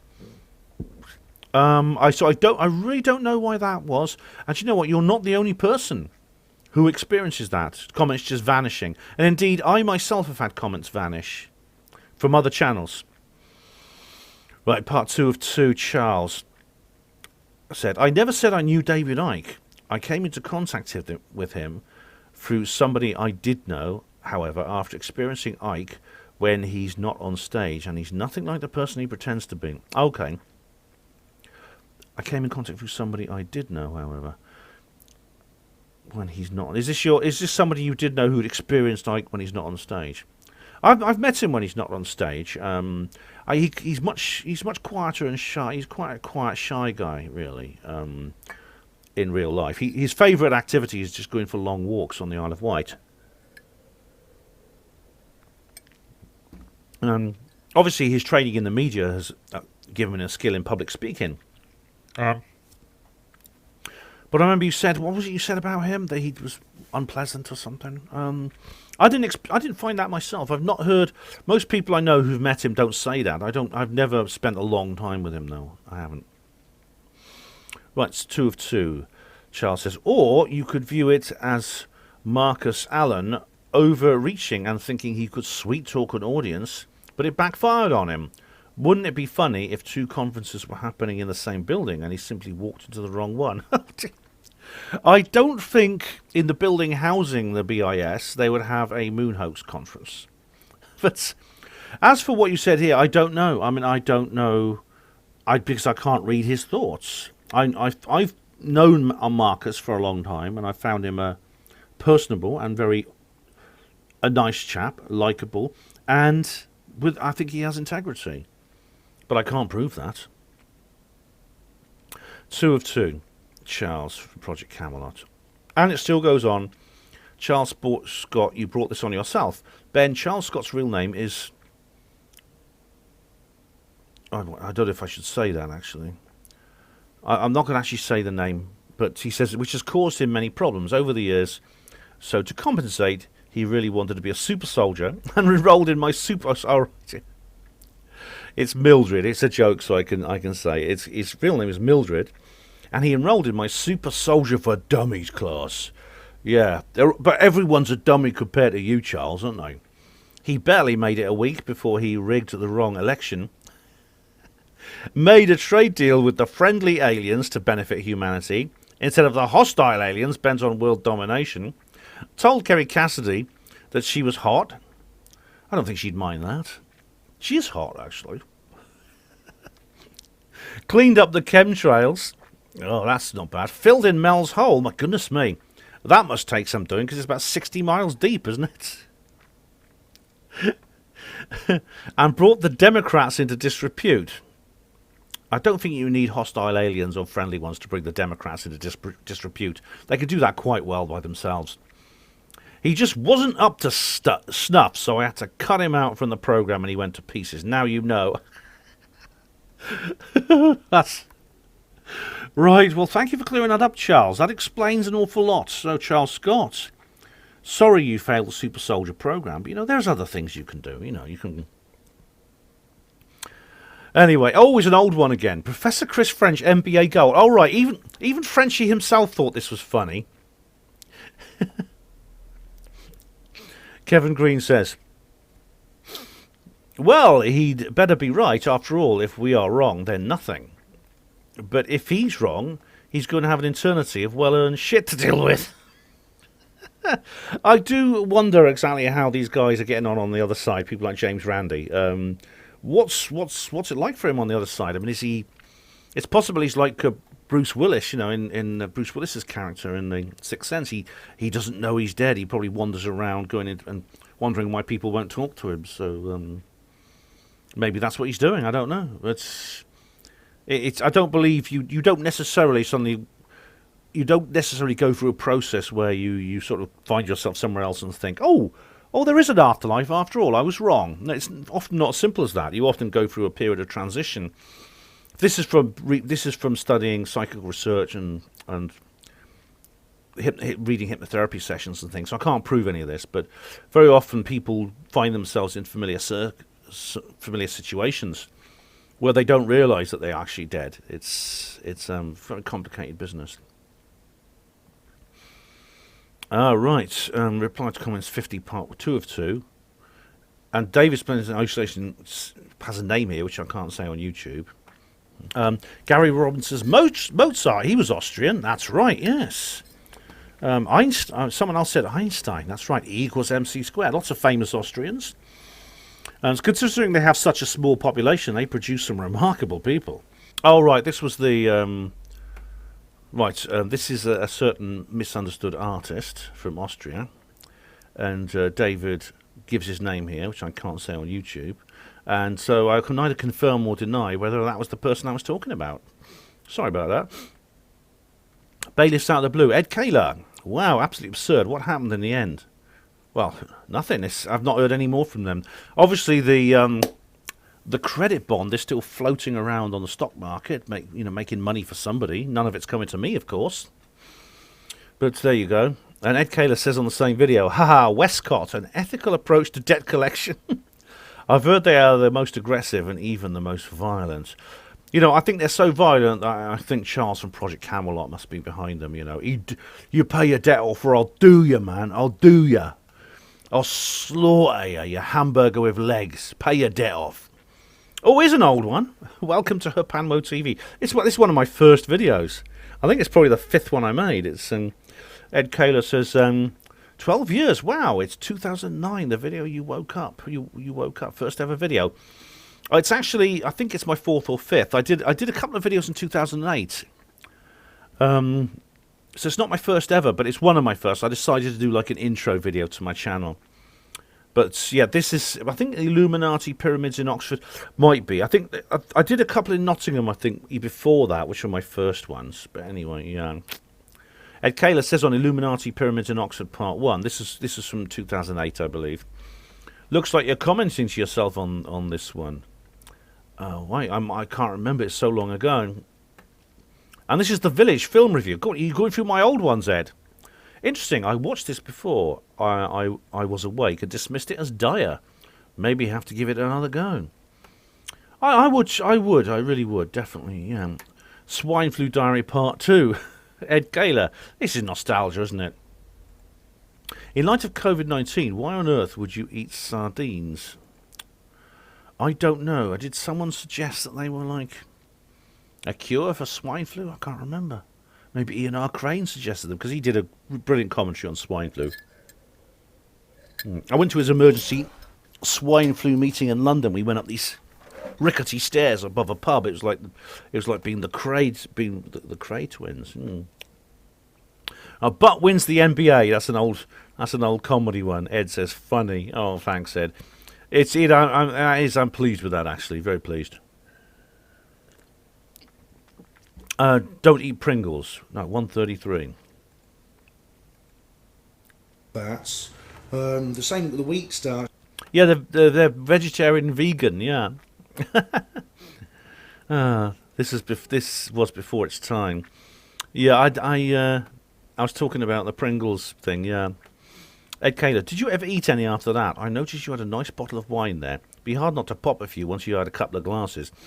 Yeah, to be honest, I have eaten them since. I've stopped worrying too much about things like that, simply because you really can't avoid this sort of thing. I don't think you just can't. Ah, yeah. Right, Q debunked. Notice full tech exclusive. Here we go. Oh, sorry. I should be a bit more precise, shouldn't I? To Ed Kaler. There now there's food everywhere, which is loaded with things which probably don't do you much good. But if you become too fixated on it, you firstly spend your money on nothing but food, because getting food free like that is very, very difficult. And secondly, it's just one more thing of so many other things to worry about that I can't keep doing it. Ed, I have to at some point roll the dice and take a chance. I think I have a reasonably healthy diet. I think I eat as much unprocessed food as I can with my budget and with my other constraints. But I need energy. I need these sorts of things. So, yeah. Okay. Q debunked. TK. Hi, TK. How you doing? Ben, this reminds me a lot of the Freeman on the land stuff. Cling on to it as much as you can, because you can't catch me. I'm the gingerbread person. And then he was gone. Does it? So the notice of All Tech Exclusive reminds you of Freeman on the land. All right. You can't catch me. I'm the gingerbread person. Then he was gone. I'm not sure. I really am not. Okay. UFO Disclosure 2021. It could happen at any time. Charles from Project Camelot says, comments reply 51 and still no disclosure. And no clear definition of what is to be disclosed. Well, you're right on the first part. On the second part, no, there is a definition of what's to be disclosed. But yeah, unfortunately, when did I start the UFO disclosure videos? Someone went back in time to my first one, which I did like sometime in 2009, I think, and found it. And yeah, and then they said, "Well, Ben, you're making the same points. It hasn't happened yet." But, well, for the reasons I think it's still pursuing this. I will be making another one very soon, actually. Traditionally, I do one at the New Year, so I probably will this time. He says, Ben, me jolly old tinfoil Mr. Fezziwig, you're wasting valuable seconds of your life hoping on this absolute drivel, this poppycock, this balderdash. All right. That's a great mumblingism there. I don't think I'm wasting it. I don't think I'm wasting valuable seconds. I'm not wasting any time. I do think this is worth pursuing. And indeed, since 2017, it's never been more urgent or more likely. I think we're as close as we're going to be. I mean, Obviously, it could all peter out, as John Greenwald says it probably will. But every time I think that, something turns up. I mean, it's like I was saying on the Kev Baker show. You know, it's almost like a schedule. I predicted something would happen in the autumn of this year, and it did. Because when you look at the points on the other part of the calendar, which I don't have time to show you now, but I mentioned it in a couple of my live shows. Here we go. Why Call Them Back from Heaven book review. Jam Noise 72, hi Soul Sister. How are you? Sounds well interesting. Bro, when you yawn, you make a sound like a small steam train. Hopefully one on the railway. Yeah, love you, bro, says Jam Noise. Your comment really made me laugh. What a strange link. I might watch the film again. All right, this is on Jam Noise 72's Odyssey channel. She showed a picture of like a novelty ride in a shopping centre that looked like a train. And I just put one comment, Inception. And Jam Noise didn't get it. I was, of course, referring to Inception, of course, has a scene where there's a runaway train, which comes off the rails. And I was making a joke about that. It was a bit of an oblique reference. I had to explain it to her. But Jam Noise says, did you listen to your yawn? See what I mean? I suppose. And Charles says here, Jones the Steam. Burp, burp. Oh, yeah, good old Ivory engine. Oh, I'm going to do it now.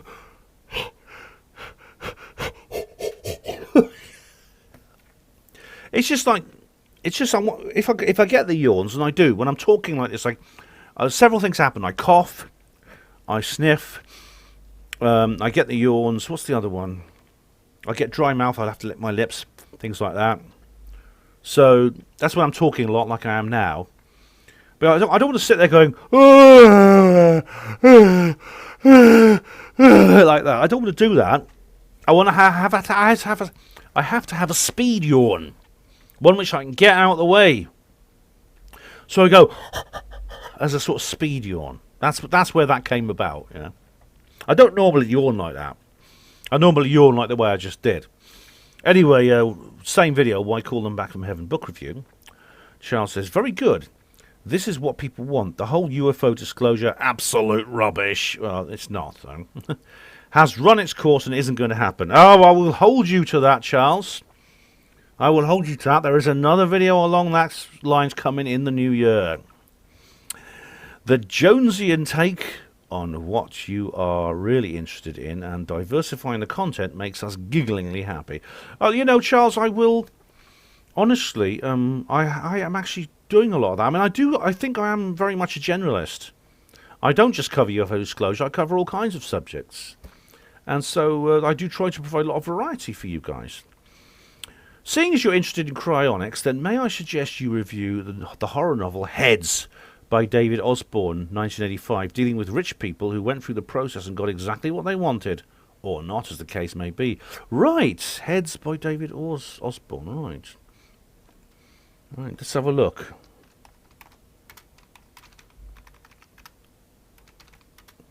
David Osborne, right. All right, oh yes, oh my God, this is the cover. I'll just show you the cover, hang on. Let me just show you the cover there, ooh. Let's have a look. I'll show you the Amazon page there. Oh, that looks pretty grim, doesn't it? Beyond Coma, the medical novel that takes the final step into terror. Heads by David. All right. It's 661 paperback. That's not bad. Right. Well, thank you very much, Charles. Thanks for the recommendation. Looks good. Yeah, I mean, I'm actually thinking of doing how would you guys feel about doing a live stream on cryonics? Would that be good? Seeing as you like me diversifying. I mean, I do. I think I might do a live stream on cryonics. I've got a lot of plans for the new year, actually. The live stream on cryonics is one of them. Another. I will just make a note of that before I forget. So let me go down here. Notes. Cryonics live stream. There we go. It's on, and I'll transfer that to my notes for next year when the time comes. All right then. Yeah. And I'm also thinking of, this is off topic, right, from what your comment, Charles, but how would you feel about something about Soylent Green? because if you watch the film, it was actually released in 1973. It's set in 2022, which of course is coming right up. And so I'm thinking of watching it and doing like a maybe having a watch party for it. I mean, it's probably what happened was they were making the film or writing the film pre-production in 1972. Sorry, so it's set in 2022. Yeah, they were probably pre-producing it or writing it in 1972, and they thought, let's choose a date in the future. And they said, I don't know, 50 years from now, 2022. Okay, we'll go with that. But it'd be interesting to see how realistic it is. Now we've actually reached that time. It's like do you remember in November 2019 I did this thing about Blade Runner. I mentioned Blade Runner because that was, of course, when Blade Runner was set. It's a thought, isn't it? Okay, March for Life. Is this David Smith saying he's going to finally arrange these meetings for me? But no. Tommy Time Television says on March for Life. Very interesting. The video has made me turn a corner towards pro-life, or made me believe it should be a 2-week time limit to exterminate. But say a woman has been kidnapped, kept hostage for a week, beaten and repeatedly raped. What about her life? What about the ordeal of carrying that reminder around with her for 9 months? Can you agree with both sides in London, or is that not allowed? I don't think you can agree with both sides. I think you can sympathise with the opposite side. You see, the question is, I think the question you need to ask here is, if a woman was in that position, would killing the baby be better or worse for her? And you would say, well, it's her choice, it's up to her. But is it? Is it her choice? Also, what if you were the baby conceived? Let's remember that there were women speaking at this conference I was at who'd been through this very thing. In some cases, it was more than a week. There was one woman who was with a man like that for over a year, and she is pro-life. She conceived 2 children. I think she conceived 2 children, and she's pro-life. So, I think the pro-choice people say things like, "Well, we speak for women because you're a white male," and they say things like that, and then they go on for, but it has to be better because, and they'll cite some psychologist or something. But anyway, I mean, David Smith is supposed to be arranging a meeting for me. He's been ever since I made this video, he's been boasting that he's going to arrange a meeting for me with someone in that position, and it hasn't happened yet. So, yeah. David, get on with it, man. Come on, what's keeping you? Tommy Time Television also says a March for Life. Is this all people can do in London now? Protest and counter-protests. Honestly, if you go to London now, I mean, the whole anti-lockdown thing now, there's so many protests now, it's just all merged into one protest. But even before that, every Saturday, certainly, you went to London, there was always somebody going on about one thing or another, and there were like crowds of people with placards and things, definitely. But Tommy says, it's insane. I feel very strongly about anti-democratic corruption of the EU, mainly the Dutch and French EU constitution referendums, changing its name to the Lisbon Treaty, and the council referendums. Correct, yes. But I give up one day of my 70-year life to protest it. I just don't know about that. Tommy, I'm glad that I did go to the protests that I went to, of all the ones that I've done. However, I wonder how effective they are. I mean, I think they're good at building morale, they're good at building networks and things like that, but it's usually other factors that are the biggest factor in changing policy are other things. For example, 1 million people marched in London against the war on terror in 2003. It still happened. They still bombed Iraq. They invaded Iraq. What ended that? Well, nothing. It eventually petered out, and then eventually the new corrupt regimes kicked the occupiers out. And of course, we've just seen that with Afghanistan. The Taliban have got back in power now. That's how it ends, unfortunately, and it's a long, slow lesson that people learn.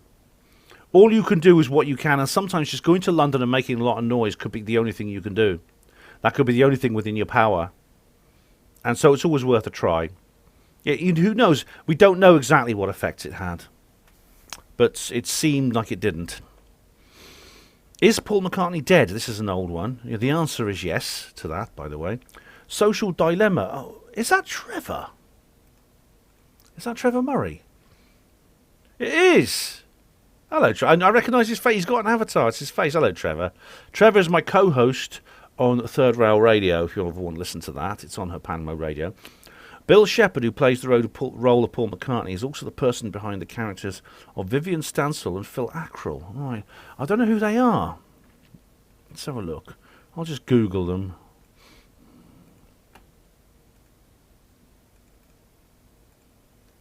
Who are they? Phil Ackrell morphs into... Oh, right. Paul McCartney and Viv Stansel both played the mandolin. Oh, there's a whole load of stuff here. But look, can I talk to you about it privately, Trevor? I'll get this video done first, all right? Then we'll talk about it privately. But thanks very much, and I appreciate you commenting.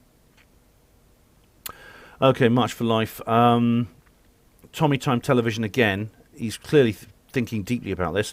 And I now have to correct my clipboard. Chuff, chuff, chuff, chuff, chuff.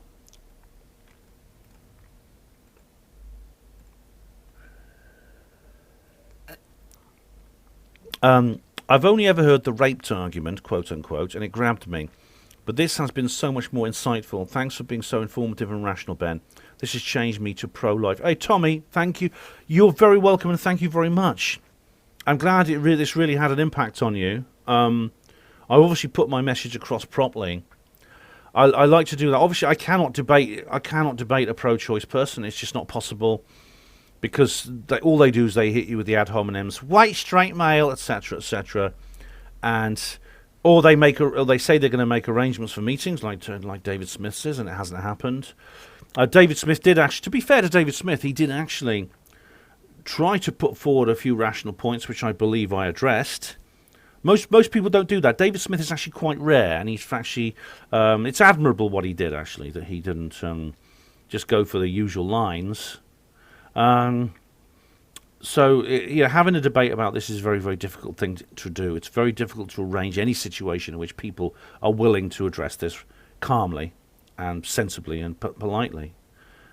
And, in the fact that you simply watched it and you realised, I appreciate that. If you had questions, if you have any more questions about any of the issues I raised in that video, feel free to do so. Feel free to bring them to reply under this comment. Well, I appreciate that, Tommy. Many thanks. Trevor again says on Paul McCartney, Apple Corps founded in 1967. Apple Corps. I see Apple Corps, the Apple Corporation, Apple Corps, A. Paul's Corpse. It is. It's an anagram. Yeah, about that. Yeah. Nice one, Trevor. I know Trevor's really getting into this thing now. I mean, I got into it. When I first heard about this, I sort of thought it was a bit funny. Then I sort of was on the fence for a while, but then it wasn't long before I realised it was true. Paul McCartney is dead. The man we call Paul McCartney is not Paul McCartney. That is absolute. I'm pretty certain on that, yeah. Why call them back from heaven? Book review. The lights were low. Wasn't Austin Powers unfrozen from such a state in the first movie? I seem to remember a scene where he wakes up from his cryogenic state and has the longest pee in history. On a serious note, the film illustrates his points of reference are completely out, as he's frozen in the 1960s and thawed out in the 90s. You'd have to wake all these people up and then put them through education for a year to allow them to work how to live in the future. Just saying. Yeah, there is. That is how Austin Powers gets into the present day. Yeah. There's others. There's another one. I mean, Charles was... Who was it was talking about it down here? Charles from Project Camelot made a good comment on here. He mentions the book Heads by David Osborne. There's actually a TV drama by Dennis Potter. Dennis Potter was a fantastic writer, screenwriter. Let's have a look.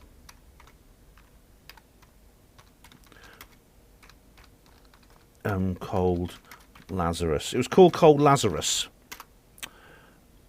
And it was a very, very good... it's actually, believe it or not, it's actually on YouTube for the time being. Yeah. It probably won't be on there very long, but Cold Lazarus, it was actually a sequel to another one called Karaoke. And Dennis Potter was such a good screenwriter who did a lot of sort of quite dark, mysterious, and very surreal dramas.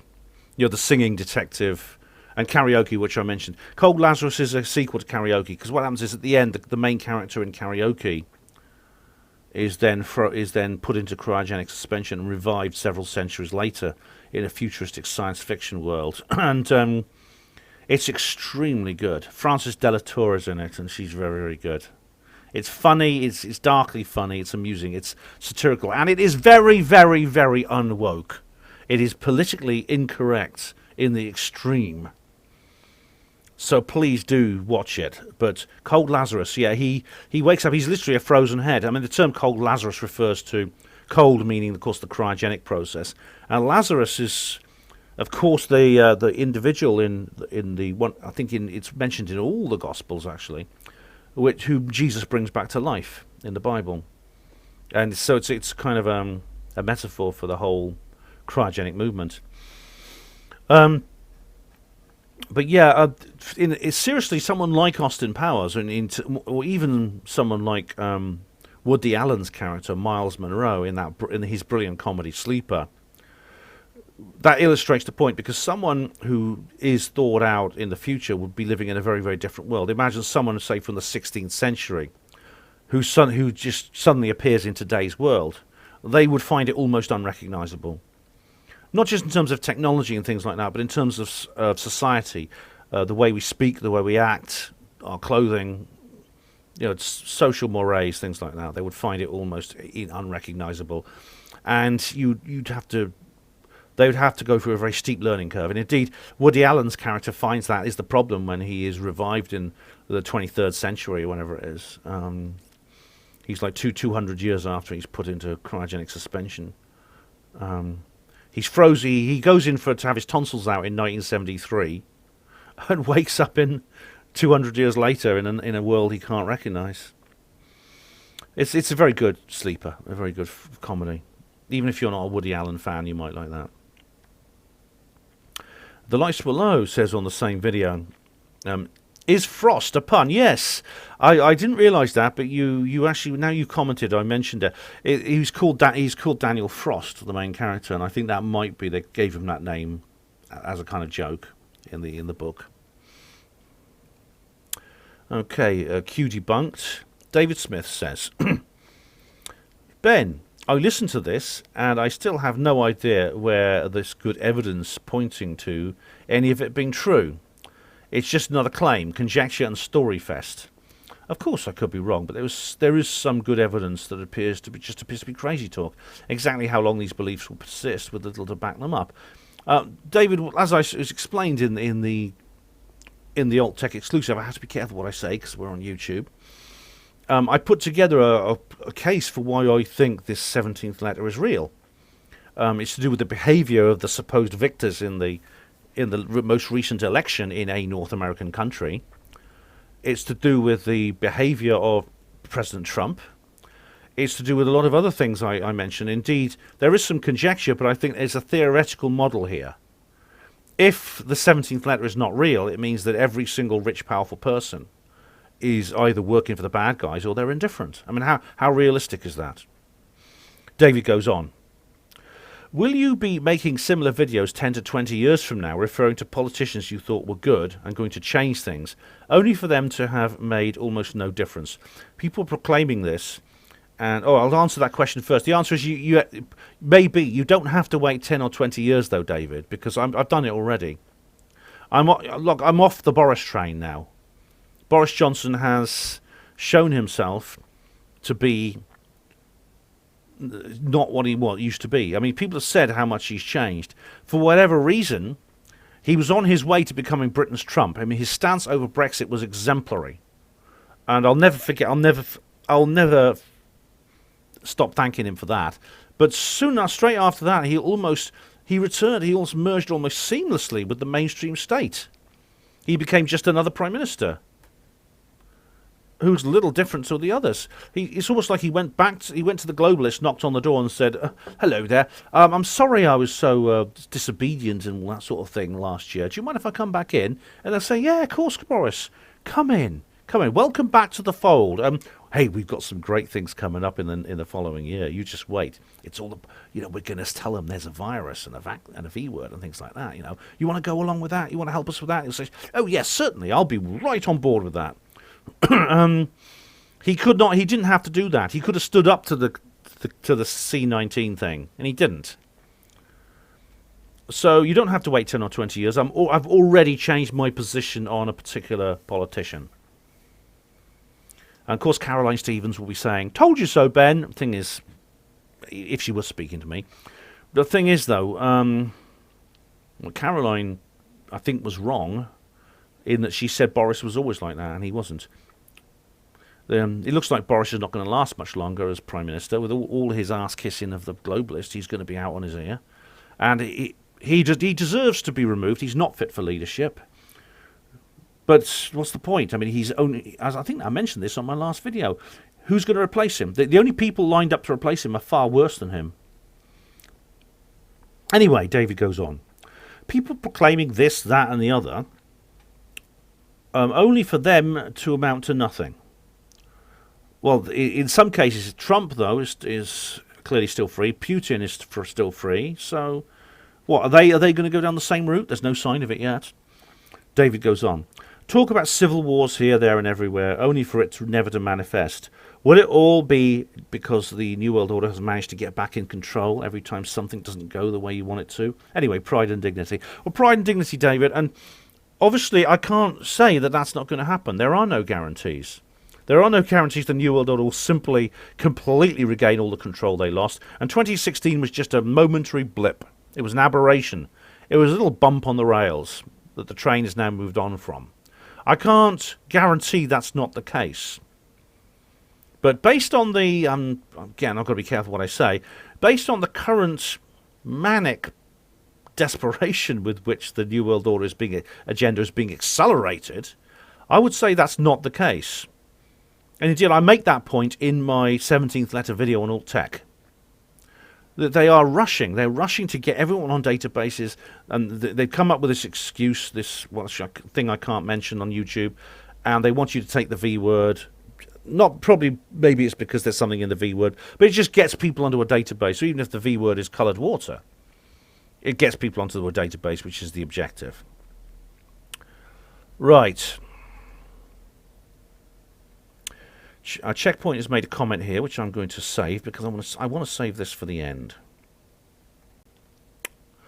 Okay, I'll have a few things to say on the end about this because Checkpoint there's going to be a little announcement about Checkpoint at the end of this video. Reply to comments 50, part 2 of 2. Oh, we got a thread here. Oh, mumbling. Oh, well. Oops. No. I need to. I've got Checkpoint's comment on my. Oh, come on. I need to go back to correct my clipboard again. I must remember to do that when I cut and paste things. So, back we go to right. Thanks for your comment. It will be answered within the second hour. Right. Reply to comments 50, part 2 of 2. Ben, Ike didn't quit TV to become a truth teller. He quit because to become a politician using the UK Green Party. When they kicked him out, he went all tinfoil hat.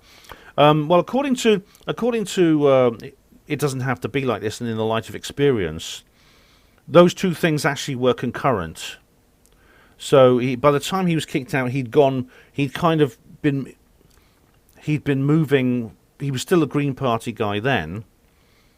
But his transition actually happened before then.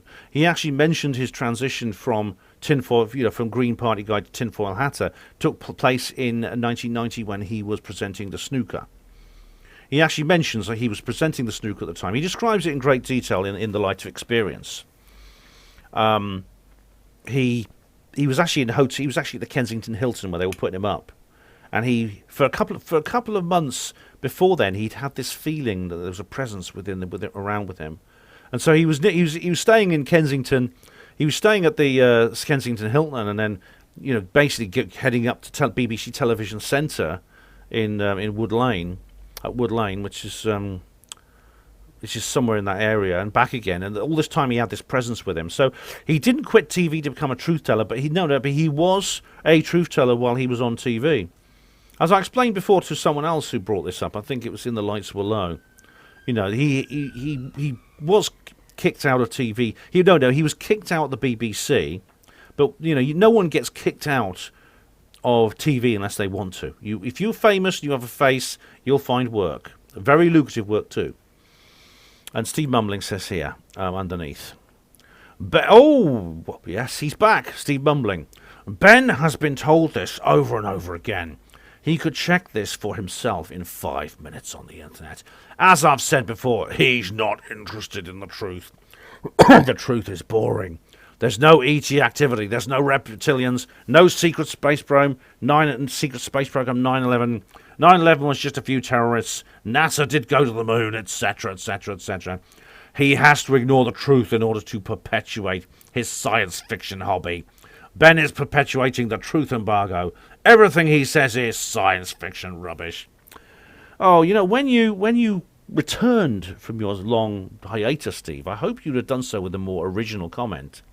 As it happens, I have not checked it on the internet. I haven't needed to because I've read David's books. I've read all of David's books, actually, including It Doesn't Have to Be This Way, which he wrote when he was still at the BBC, or just after. I think it was just after then. But also, which he kept his experience to himself back then. But also in the light of experience, and he also mentions it in Truth Vibrations. Charles says to Steve Mumbling, Boris Johnson's family are not being held for ransom. Sandy Hook really did happen.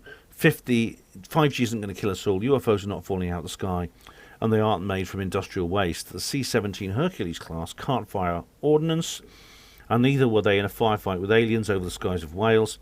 Alex Jones is a con man who was caught in his own game and has come clean. Project Blue Beam was unused Gene Roddenberry script. Betty and Barney Hill also used to claim they spoke to Bigfoot every day in their backyard. Yes, that is a lesser-known story they used to tell. Brian Cox actually knows what he's talking about. Nick Pope was just a secretary and didn't investigate UFOs for the British government. Okay. So, we'll go through this. Okay. Now, you know that I changed my mind on a few of these things anyway. The answer to this list is true, not true, true, maybe, true, true, don't know, untrue, true, in that order. The thing about Nick Pope is it's actually Outer Limits magazine who's just brought this thing out about Nick Pope, but you know the thing about what all the OLM have done by revealing this sort of stolen valor story about Nick Pope is that it makes it even more suspicious, because it's quite likely that his entire position at the MOD was a cover for his actual job, which was with another government agency that also begins with M. So rather than being some kind of Walter Mitty who just wanted to get on TV and tell a load of stories, maybe he was actually playing that role because it was actually his job. And it's, you see? Steve Mumbling says to Charles, Thanks, Charles. I was unaware of the Betty and Barney Hill Bigfoot story. Hilarious. Well, actually, that's one of the things I don't know about. I've never heard about this before. But if you can let me know the source, it's interesting. The rest of the stuff falls under the etc., etc. category, along with Bigelow claiming industrial waste as ET material. And the Skinwalker Ranch twaddle. Oh, right, I understand now. Okay. I didn't understand what Charles was saying there. But UFOs are not falling out of the sky. Yes, they are. And they aren't made of industrial waste. Well, it's not industrial waste, you see. Industrial waste doesn't have isotopic ratios that don't come from Earth. Read Dr. Irena Scott's book about this. She's written 2 books about it. Watch The Patient 17, yeah. Bigelow claiming industrial waste is ET material and the Skinwalker Ranch twaddle. Okay, Steve, it's firstly the material Bigelow has analysed is not just industrial waste. Some of it was found to be, for example, a tooth filling. That's true, but when it turned out to be a tooth filling, he said it was a tooth filling. But not all of it is, and indeed, it's not just him. It's Dr. Irena Scott as well. This was dealt with at the Patel Memorial Institute. And he says, I just can't be bothered typing it all over again and again, all out over again. Okay, well, Steve, feel free to cut and paste, you know? I don't mind. Charles says to Steve, all right, I thought you knew about it. Oh, here we go. The Hills had a resident Bigfoot that they became friends with, but it didn't gain as much traction as the UFO story. Years later, after David Paulides got out of the slammer after his fraud conviction in 1996, and before he made up that detective drivel, he was running a scam with Melba Ketchum and borrowed Betty's Hill story about claiming to have evidence of Bigfoot DNA from their friendly Bigfoot who used to visit them and liked blueberry muffins. Of course, Paulides was charging a fee to view the alleged study, but he got busted again. All right. When it turned out that Ketchum was not a geneticist but a veterinarian. I know Melba Ketchum was a vet. I know that. But besides, the thing is, what Melba Ketchum was actually came out with a very, very different kind of story. She claimed that Bigfoot was some kind of hybrid with Neanderthal or something like that, which doesn't make much sense anyway. So I never really went along with what Melba Ketchum said. All the other stuff about David Paulides, I think I've addressed this before. I'm quite happy to discuss these things with you. I think, as I said, really we need a tribunal system. But, you know, I'm more interested in the factual elements of the cases. If the cases he's investigated are all figments of his imagination, or he's got it all wrong and things like that, then let's have a discussion about that. And after that, I'm quite happy to talk about the fact maybe he wasn't a detective or things like that. It's just the focus on persons rather than facts is not my line. I mean, I want to play the ball, not the man. Sometimes you do have to play the man. I know that because I've had to deal with it myself in my own life. But a lot of the things, Charles, a lot of the drama I've been involved with has come from people saying things like you're saying about David Paulides about me, which is false. I'm not accusing you of making this stuff about David Paulides. I'm just saying that if people do make things up about other people and they repeat it, and sometimes people just repeat it and believe it. They don't question it. They don't question it because there's no process. There's no independent tribunal system by which we can have some kind of organised way of sorting out the sheep from the goats, the fact from the fiction, when it comes to people's characters. That's all I'm saying. David Smith says to Charles, that's exactly what they want you to think, Charles. You sheep being told. Oh, David. And Charles says here, pride and dignity, David. Well, they have become even more deadly since consolidation under Richard D. Hall's bed. They think we're all pathetic, quivering sheep. Hamburgers with legs, all of you. Hamburgers with legs. You should never invest in that organic garden on a golf course, David, because you'll be the first to go, hamburgers with legs, hamburgers. Yeah, it's David, I remember if the two kids are drowning, I don't know if you've got two kids, but you have to choose because it's a dog-eat-dog world out there, man. Dog-eat-dog world. Germany live stream. Oh, sorry, I've got to change the hour, haven't I? Hold on. Sorry, guys, I'm maybe a couple of minutes up.